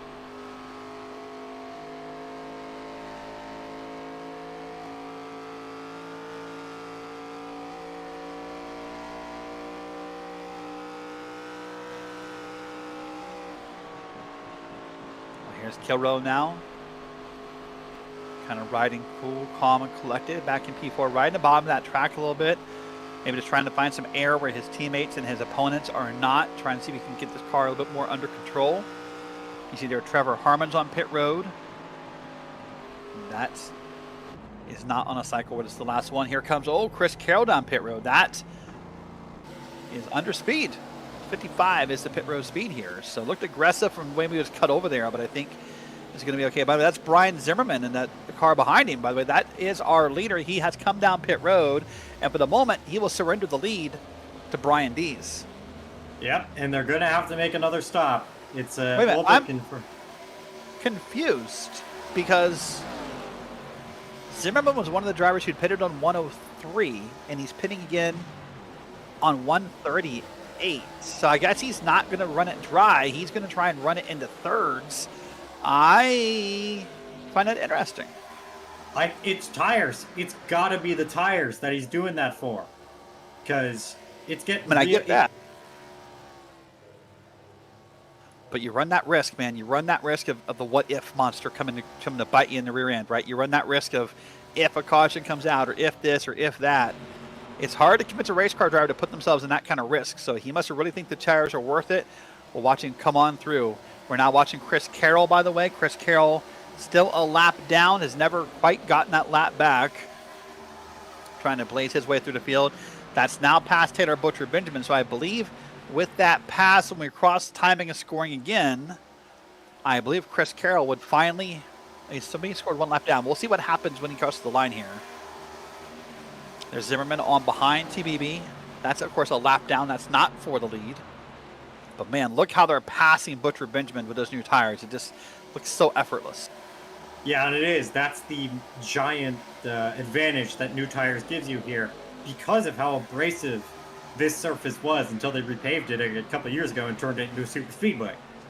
Yep. By the way, shout out to our producer, Dustin. Ollis made the correct call in our ears. Chris Carroll had just pitted, so even though he passed under, he's still a lap down. He needs to get all the way back around again to earn it back the hard way. Currently, he is not even in lucky dog position, Daniel. That would belong to Joey Neese if the caution came out.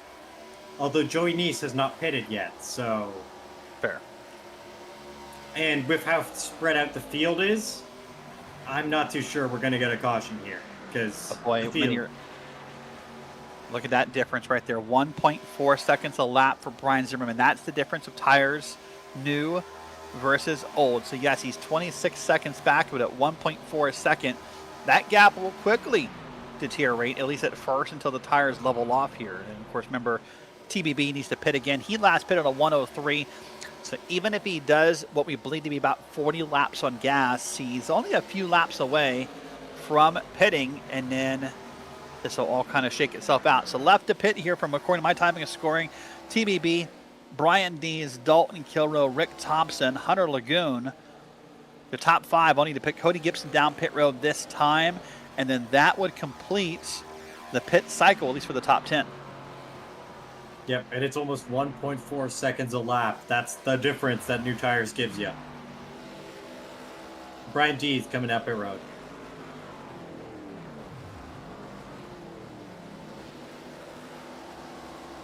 Little fast, but I think he's going to be good. There's Kilrow down right behind him. So Brian D is in Kilrow down pit road at the same time. Butcher Benjamin's able to push it yet another lap. And remember, every lap you push right here, this might give you more confidence in what you have left to do in the rest of the race. 52 laps to go. No one's going to make it the rest of the way, as I think this is the time right here. Yep, getting RPMs down, pulls that little left-hand turn, gets it down pit road. But why you want to start the extra lap, maybe? 2 reasons, Daniel. 1, you could get some clean track out of this, maybe some clean air.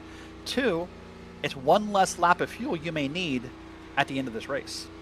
Well, you're still going to have to do a splash and dash, so they're going to have to pit again. So the question is, when do you pit again? Because I think they're going to try and leave it as late as possible to get as much new tires as they can. Yep. And we'll see who does what, when, where, and how, and why. For the moment, Rick Thompson is your race leader. He has not pitted yet, nor has Hunter Lagoon back in P2. So these drivers, I'm sure they last pitted back on 103. So they're pushing this guy to for everything it is worth. They're hoping maybe for a yellow to come out for them to kind of get some lucky positions. They're hoping for a shorter pit stop the last time by with that splashing gas, not needing as much gas.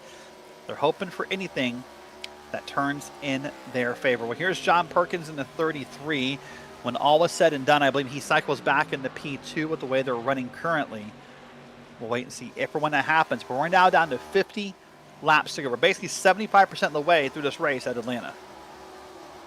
Yep, and that's the difference new tires gives you. You can see it on screen here as Hunter Lagoons is taking the lead.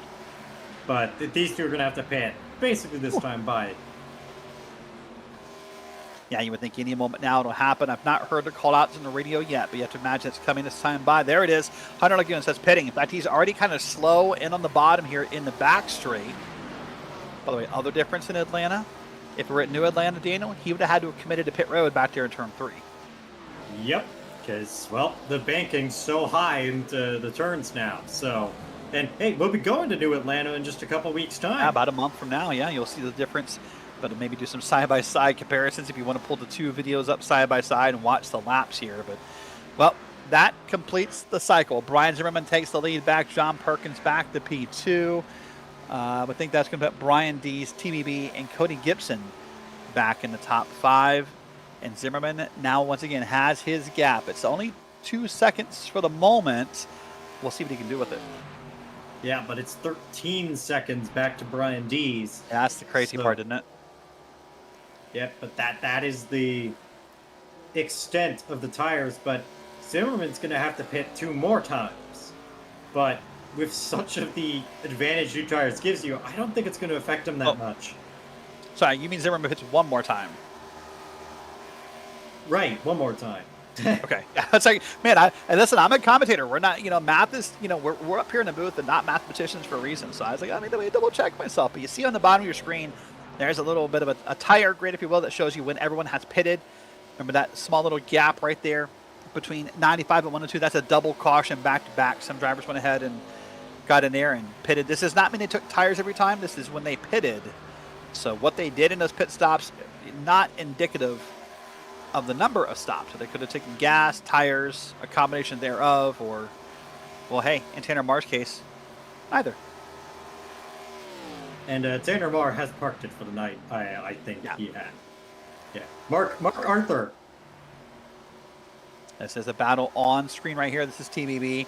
This is Brian D's. And they were battling. They've now going to get it back, front to back, so to speak. And we're side by side. So Dees wants this spot. He wants to be up on the podium.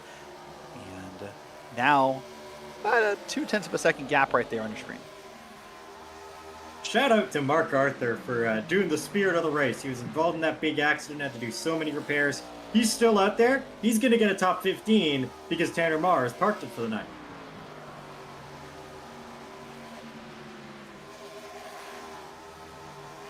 There's Mark Arthur, by the way, in that Barbie car with that number 12 machine.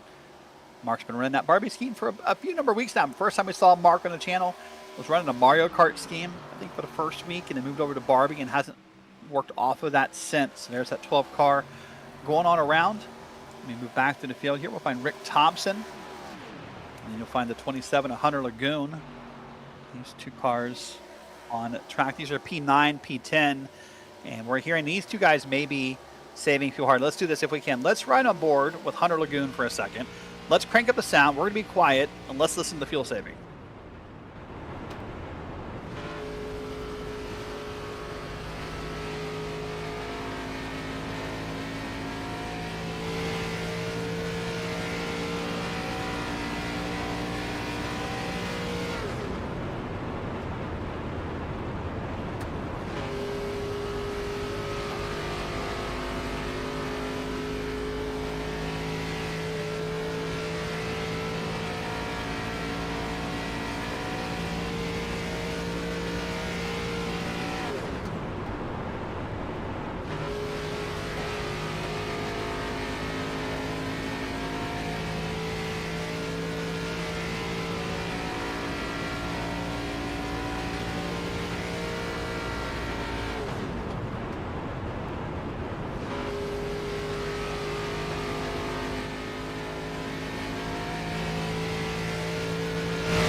Daniel, we watched him on board for a couple laps with Lagoon, and what stuck out to me is not, I mean, that's massive fuel saving. I mean, you saw those RPMs basically almost dip down to like 300. That means he's doing some really weird tricks in the car. Maybe playing with the ignition, turning the car off, doing everything he can try to do to get fuel saving in on that car. Yeah, but it's 47.5 laps. I don't think any amount of fuel saving will be able to do that. Because you can do 44, 45, but 47 might be a bridge too far. But if they do it, I'll give them.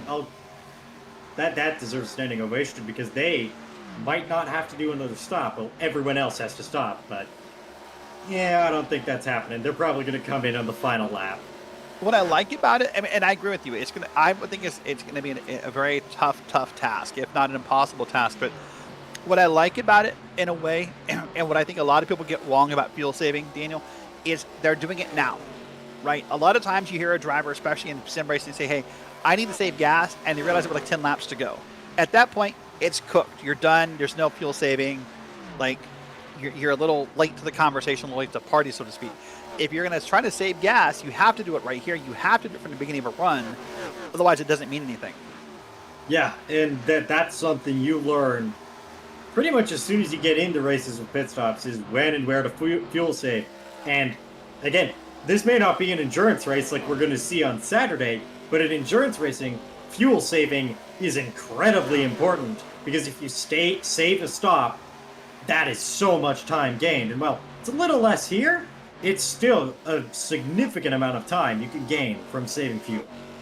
Yeah, it's an amount of time you can gain indeed. Remember, the other quandary I have about the fuel saving, if I'm being honest with you, is that, you know, both Lagoon and Thompson are a lap down. So not only do they need to save that many laps of fuel, but they also have to find a way around the leader at the same time, right? So it's going to be kind of perplexing and see what happens. And, you know, that's why we run these races, see what happens. William Bruton, by the way, black flagged. Based on the way that car is moving, I'm going to guess speeding on pit road. Watch it here, Daniel. Yeah, this is the third time he's spun so far today, but hey, he's keeping it going, so... Oh no, unsafe entry. Oh, in the wall. You can't touch that grass. Slightly suboptimal there.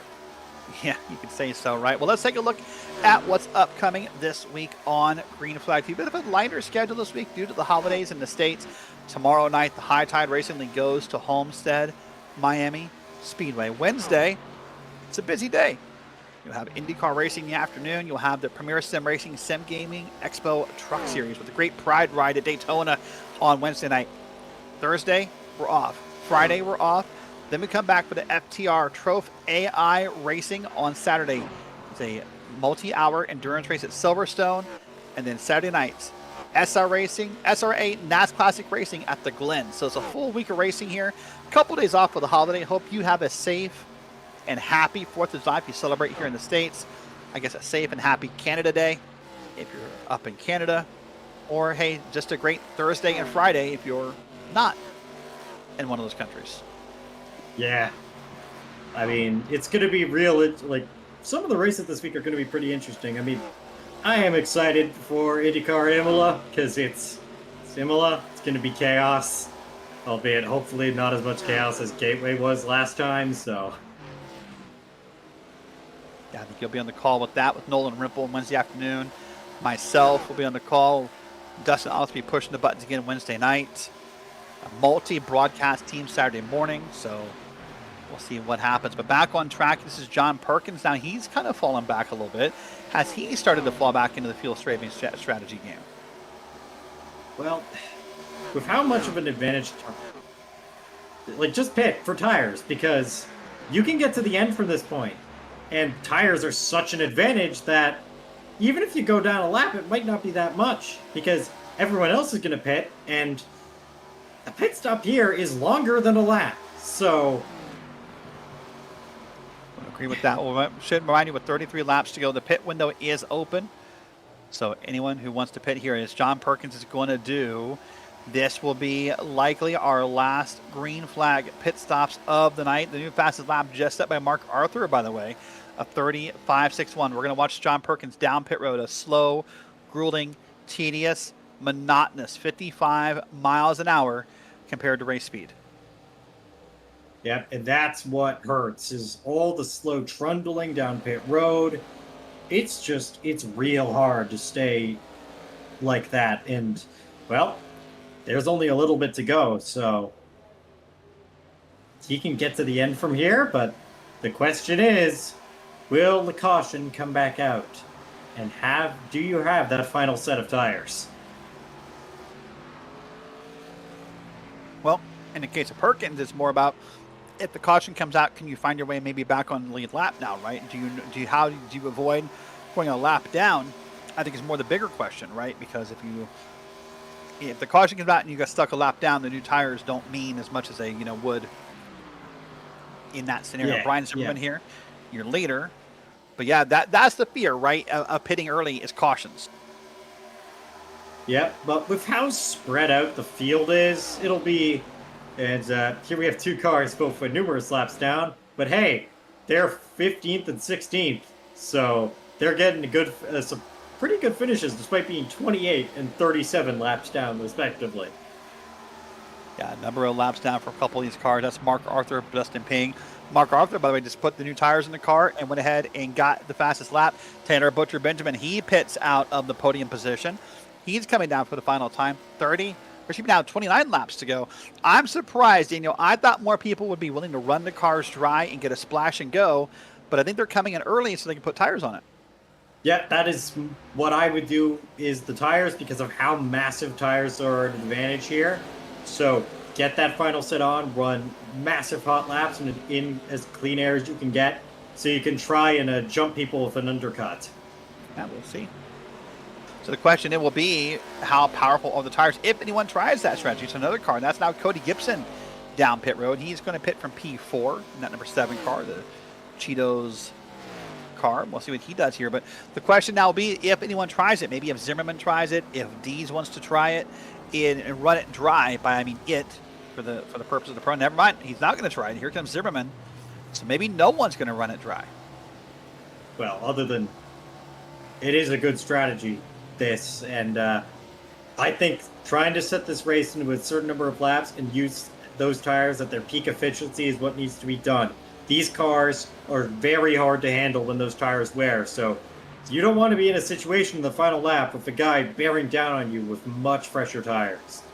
Well, I agree with that. What I wonder, though, is the delta times of pit stops, and that's where mine runs, and I'm a numbers nerd, so I kind of go that way. Here's Brian Dees. He's going to move back up top. He's not pitting. So let's assume Dees does run it dry. Right here now comes another car. That's Chris Carroll on the 97 down pit road. If Dees runs it dry, he last pitted on lap 145. We think he can make it to a lap, let's say 185, 190 at the latest. So if you only need, let's say, 15 laps of fuel, obviously you're not going to take tires. That's the obvious answer, right? The question would be then what's the delta time on pit road and who cycles where? Kind of comes back to maybe more of an F1 style question of, who catches who, or IndyCar style. So we'll see. And again, maybe it doesn't happen. Maybe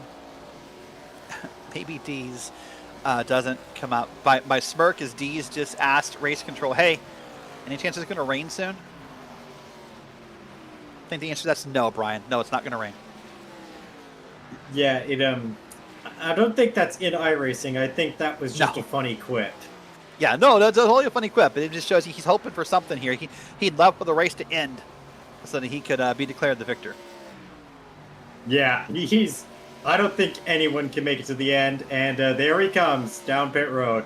Oh, never mind. The conversation's over. I thought someone would try it. I got to be honest with you. I thought someone would try. The last person that could try it but is back in P4 would be Rick Thompson. He's a lap down. So with these pit cyclists for the moment, by the way, Dalton Kilrow moves to the lead.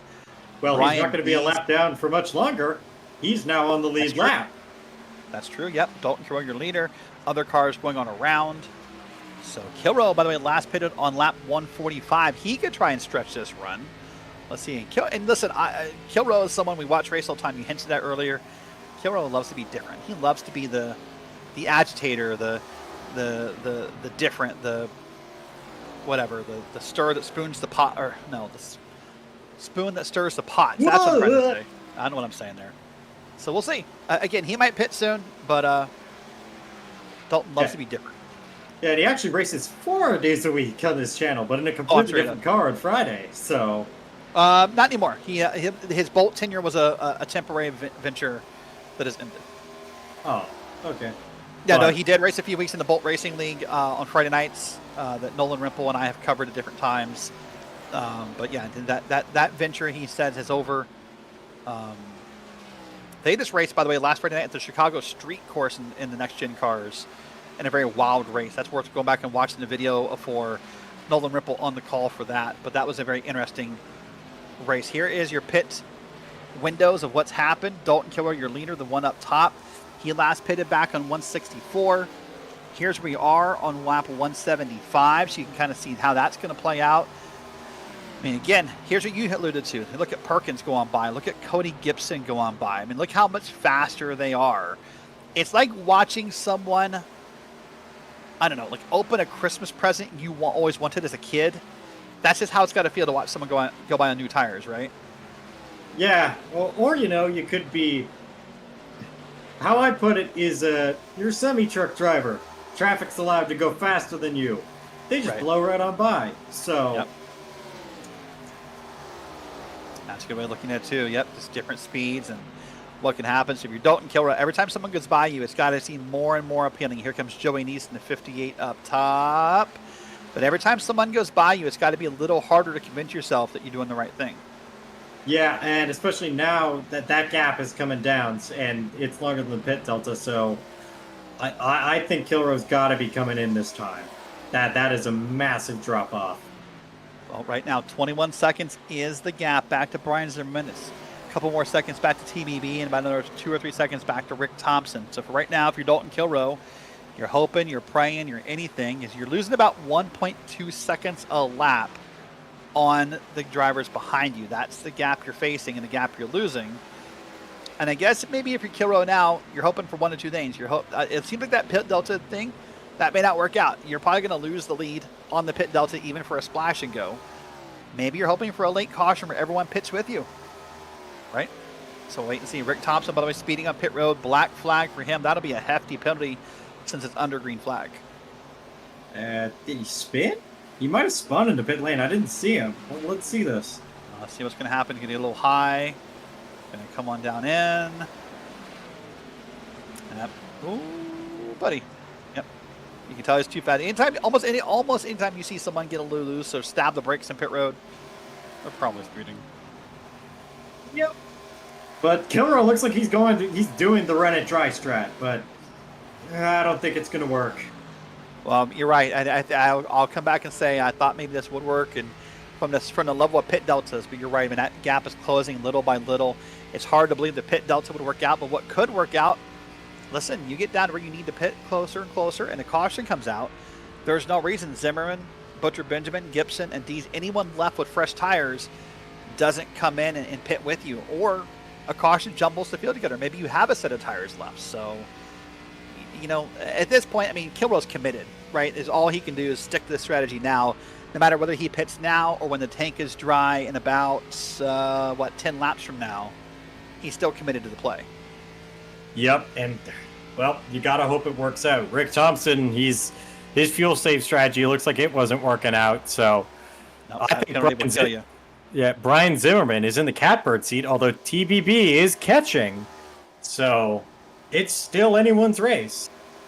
Certainly is. Remember, anything can happen here. We still got a good number of laps left. 16 laps to go of a 196 lap race. There was what we think is probably going to be the race for the lead. If everything stays green, that's going to be Brian Zimmerman and Taylor Butcher Benjamin. There's the second and third place cars. They're going to fight here and see who can catch one another, who can maybe take away this win. Not too long ago, we saw TBB win a race here in the Blazing Pedals ARCA League. So let's see if Zimmerman can put his name up top here. Kilroe can find a way, or maybe, hey, a whole new winner emerges from the class. We'll wait and see here. But as we run here with 14 laps to go, I'll tell you right now, according to timing scoring, 6 cars on the lead lap, 16 on the track.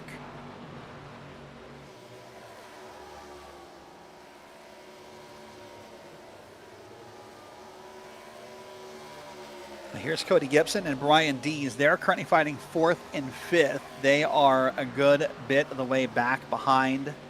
If you see the little mini map on the bottom of your screen with the cars going around, that 41's Dalton Kilroe. That's your race leader.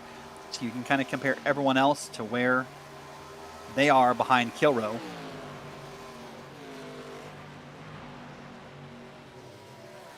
New fastest lap, by the way, Rick Thompson. Maybe not going to win this race, Daniel, but he came out new tires, F1 style, and set a new fastest lap. Yep, but hey, he's 3 laps down. I don't think he can do much with that massive penalty. But hey, if a wreck happens, you could gain a couple spots and get into that top 10. So yeah, who knows what happens to you, right? Maybe a couple laps, a couple lucky dogs. You find yourself in a good spot again. Who knows what can happen here in these last 12 laps. We're coming up on Kilroe needing to make a stop here. So yeah, we're definitely getting there. He's now working lap 184, I believe.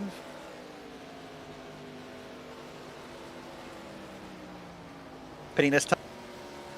Oh boy, I got a little concerned. He's good, but I got a little concerned with how fast he was making an approach here. But it's going to come down. Pit road's going to surrender the lead. That gives it back to Brian Zimmerman. Now the question is, does he take the tires? I would have to think if you pit this late, Daniel, I would go gas only. Let's see what Dalton Kilroe does. Yeah, Kilroe going gas only there. Yeah, you can't take tires here. You've committed to that, right? You've thrown that away, so you have to go gas only. Only a 6-second pit stop, but look at that now. The tables have turned. Kilroe very slow through 1 and 2, waiting to merge back up on the track. The leader, see him up there, start finish line.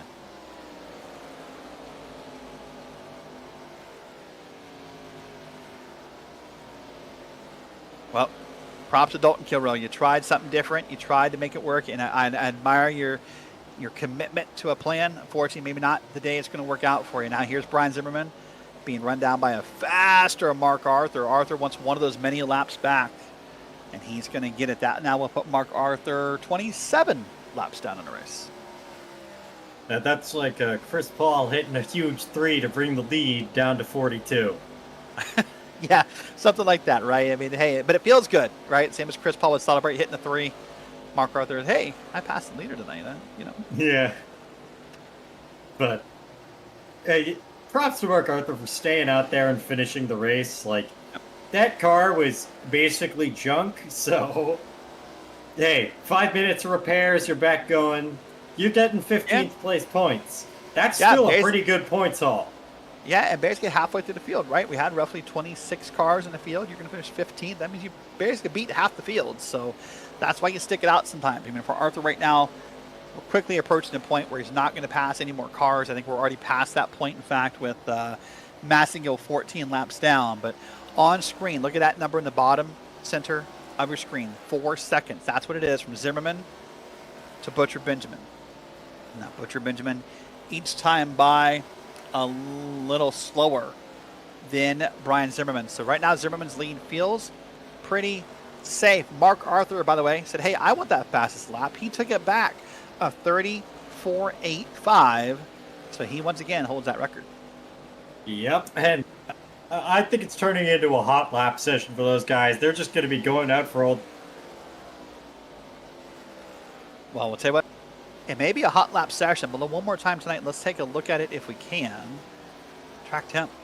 Oh, we'll come back to that in a second here. We're going to come back and do it in a moment. Track temp down to 117. I know you said maybe it will make a lot of difference, Daniel, but when you can drop 20 degrees from your peak to your current, it's no surprise these guys are setting their fastest laps of the night. Yeah, and especially with them being on new tires, yeah. The times are going to tumble down, but those tires are still going to be completely chewed. Absolutely, no argument there. So Brian Zimmerman still holds the lead. Now working lap 191. Come around here to take another lap on around. Still about a 4-second gap over Taylor Butcher Benjamin. Last time by almost identical lap times. So TBB still not gaining anything, but that not losing anything either. Yeah, it's going to be real interesting. I think unless he does a J.R. Hildebrand on the final lap in the fourth corner, and I think Zimmerman's got this one in the bag. It does seem that way. These cars only pitted 2 laps apart, so no real tire advantage to speak of. Nothing on that level. It's going to come down just to pure driving skills. This time by at the line. 5 to go. 5 more laps before Brian Zimmerman is the winner of this race. There's your track temp, 117 degrees Fahrenheit. Now almost 5 p.m. virtual sim time, so temps coming down, faster laps coming around. Trevor Harmon's around, Hunter Lagoon's coming around. But the question is, can TBB come around and try and make any impact on this race? That gap looks to have stabilized at around 4 seconds, so, well, that's 4.1, so it's real hard to discern, but I think Zimmerman has just running his own race, hitting his marks, and Butcher Benjamin might have overloaded those tires. And here comes Chris Carroll for a past position around Dalton Carroll. And these are a couple of drivers who maybe at times have not been the friendliest to each other, but that time by, Carroll's had no choice. Said, hey, my tires are, well, he said bleeping shot. He didn't say bleeping, though. I'm just not going to repeat what he actually said, but he let him go. Acknowledged that wasn't going to happen. And Carroll just having a frustrating night. Said he got some damage from contact earlier. Just kind of maybe thinking about what could have been that not happened. This time by, we're coming around here. We're going to watch our leader, Brian Zimmerman. 2 to go. This time, white flag in the air. Brian Zimmerman about 1.5 miles away from being a victor. Here we go. White flag from Barney the Flagman. Very impressive from Zimmerman. He just ran his own race, and well, sometimes by doing that, if calamity happened everywhere else, you just sit back and keep the car on the road, you can win a race. Well, sort of fitting in a way, the driver wearing and riding an old school paint scheme is going to come around here out of turns 3 and 4 for the last time, and he's going to win at an old school racetrack. The Legacy Atlanta winner of the Blazing Pedals ARCA League is Brian Zimmerman. I'll tell you what, say what you will, the race had its moments, maybe it had a couple of moments of just, domination by different drivers, but Brian Zimmerman earned that victory. And I always love a good fuel strategy race. It's always about crunching those numbers and figuring out where everyone is, and that's the fun part of these races. They may not be the most exciting, but when you get down to it, they can be an exciting finish from time to time. What's going to be exciting now is watching Brian Zimmerman come around and celebrate his win at Atlanta. Here we go, down to the pavement, right by the old Bass Pro Shop sign. He spins it around, and he claims the victory on a Sunday night.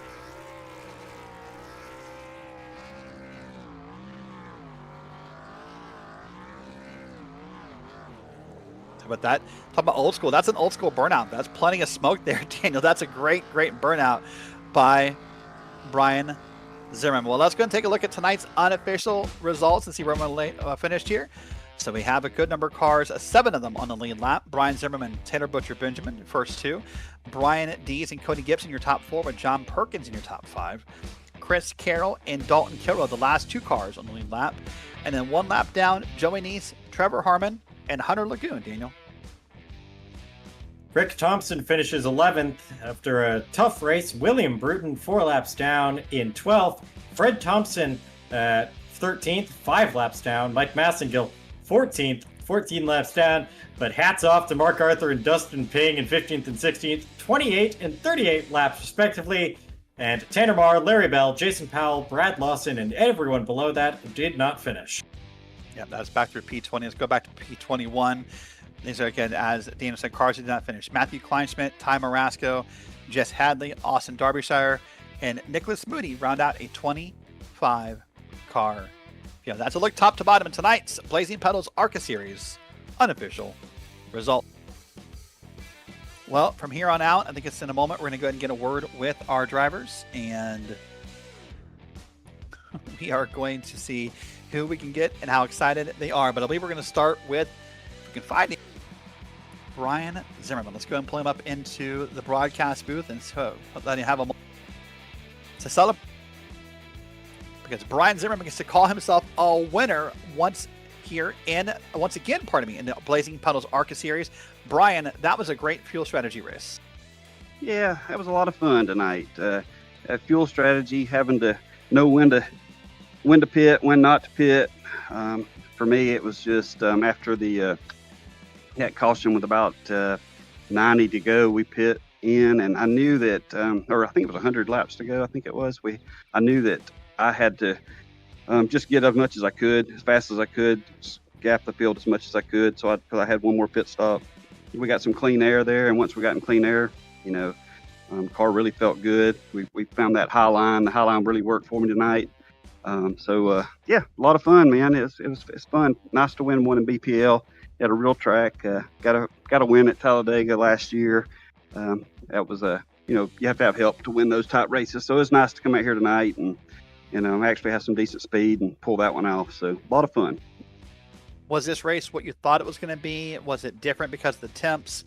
What were your expectations coming tonight, and what surprised you? My expectations were it was going to be a fuel strategy race the whole race, and everybody's going to have to save. And those races are difficult to know what to do.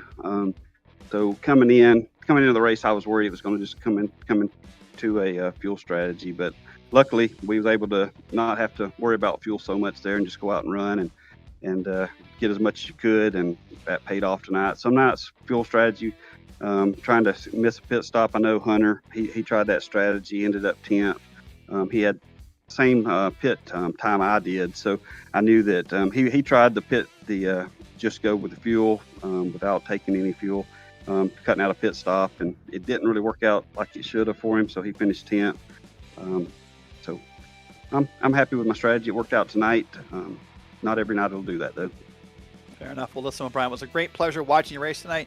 Anyone want to say hello to or give a shout out to? Yeah, I'd like to give those guys at Five Kings that were running with, Tanner Moore, Larry Bell, and all those guys that hang out with us, Chris and Hunter. We just enjoy that.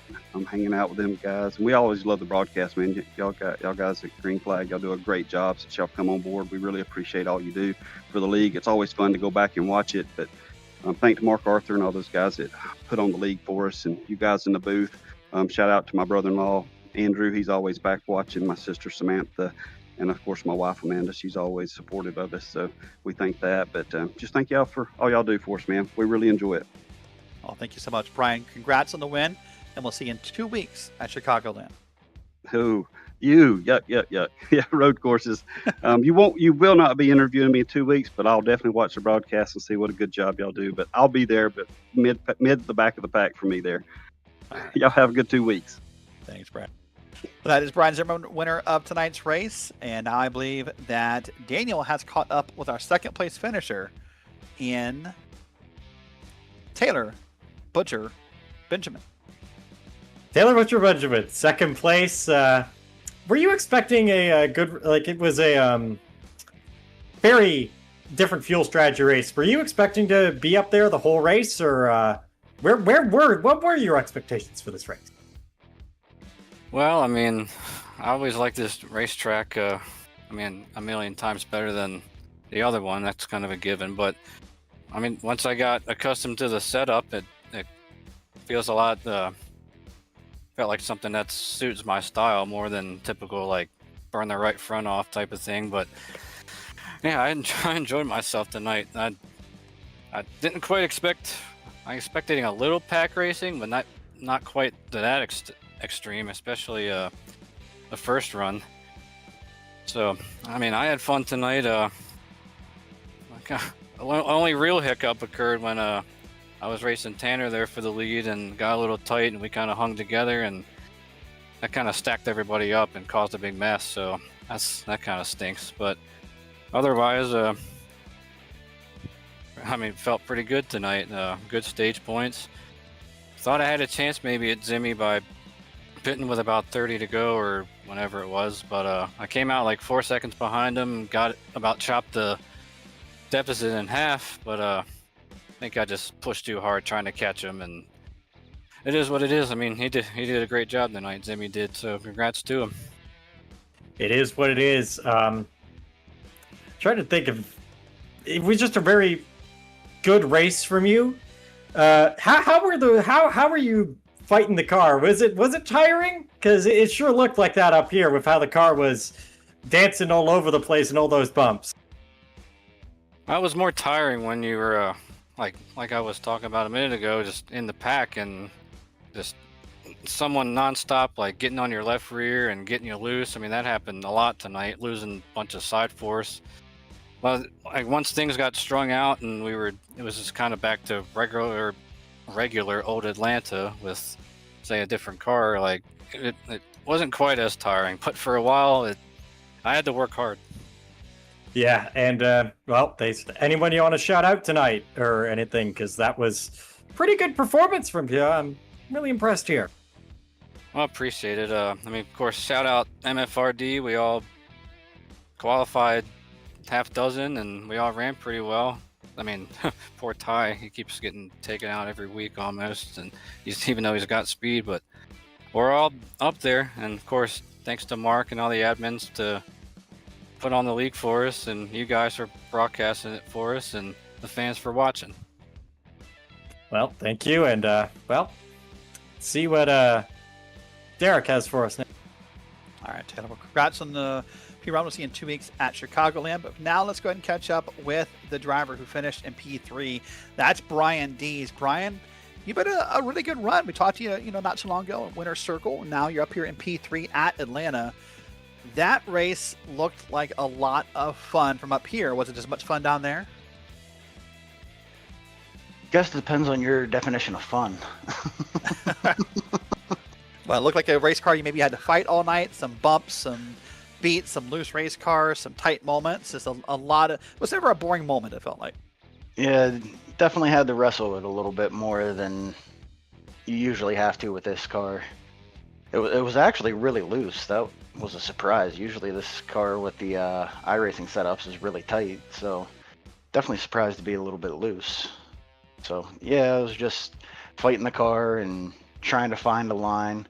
Finally, by pretty much like the last run, I ended up finally figuring out a line that could help me save tires. By then it was too late to probably run down that 28, but happy with the third.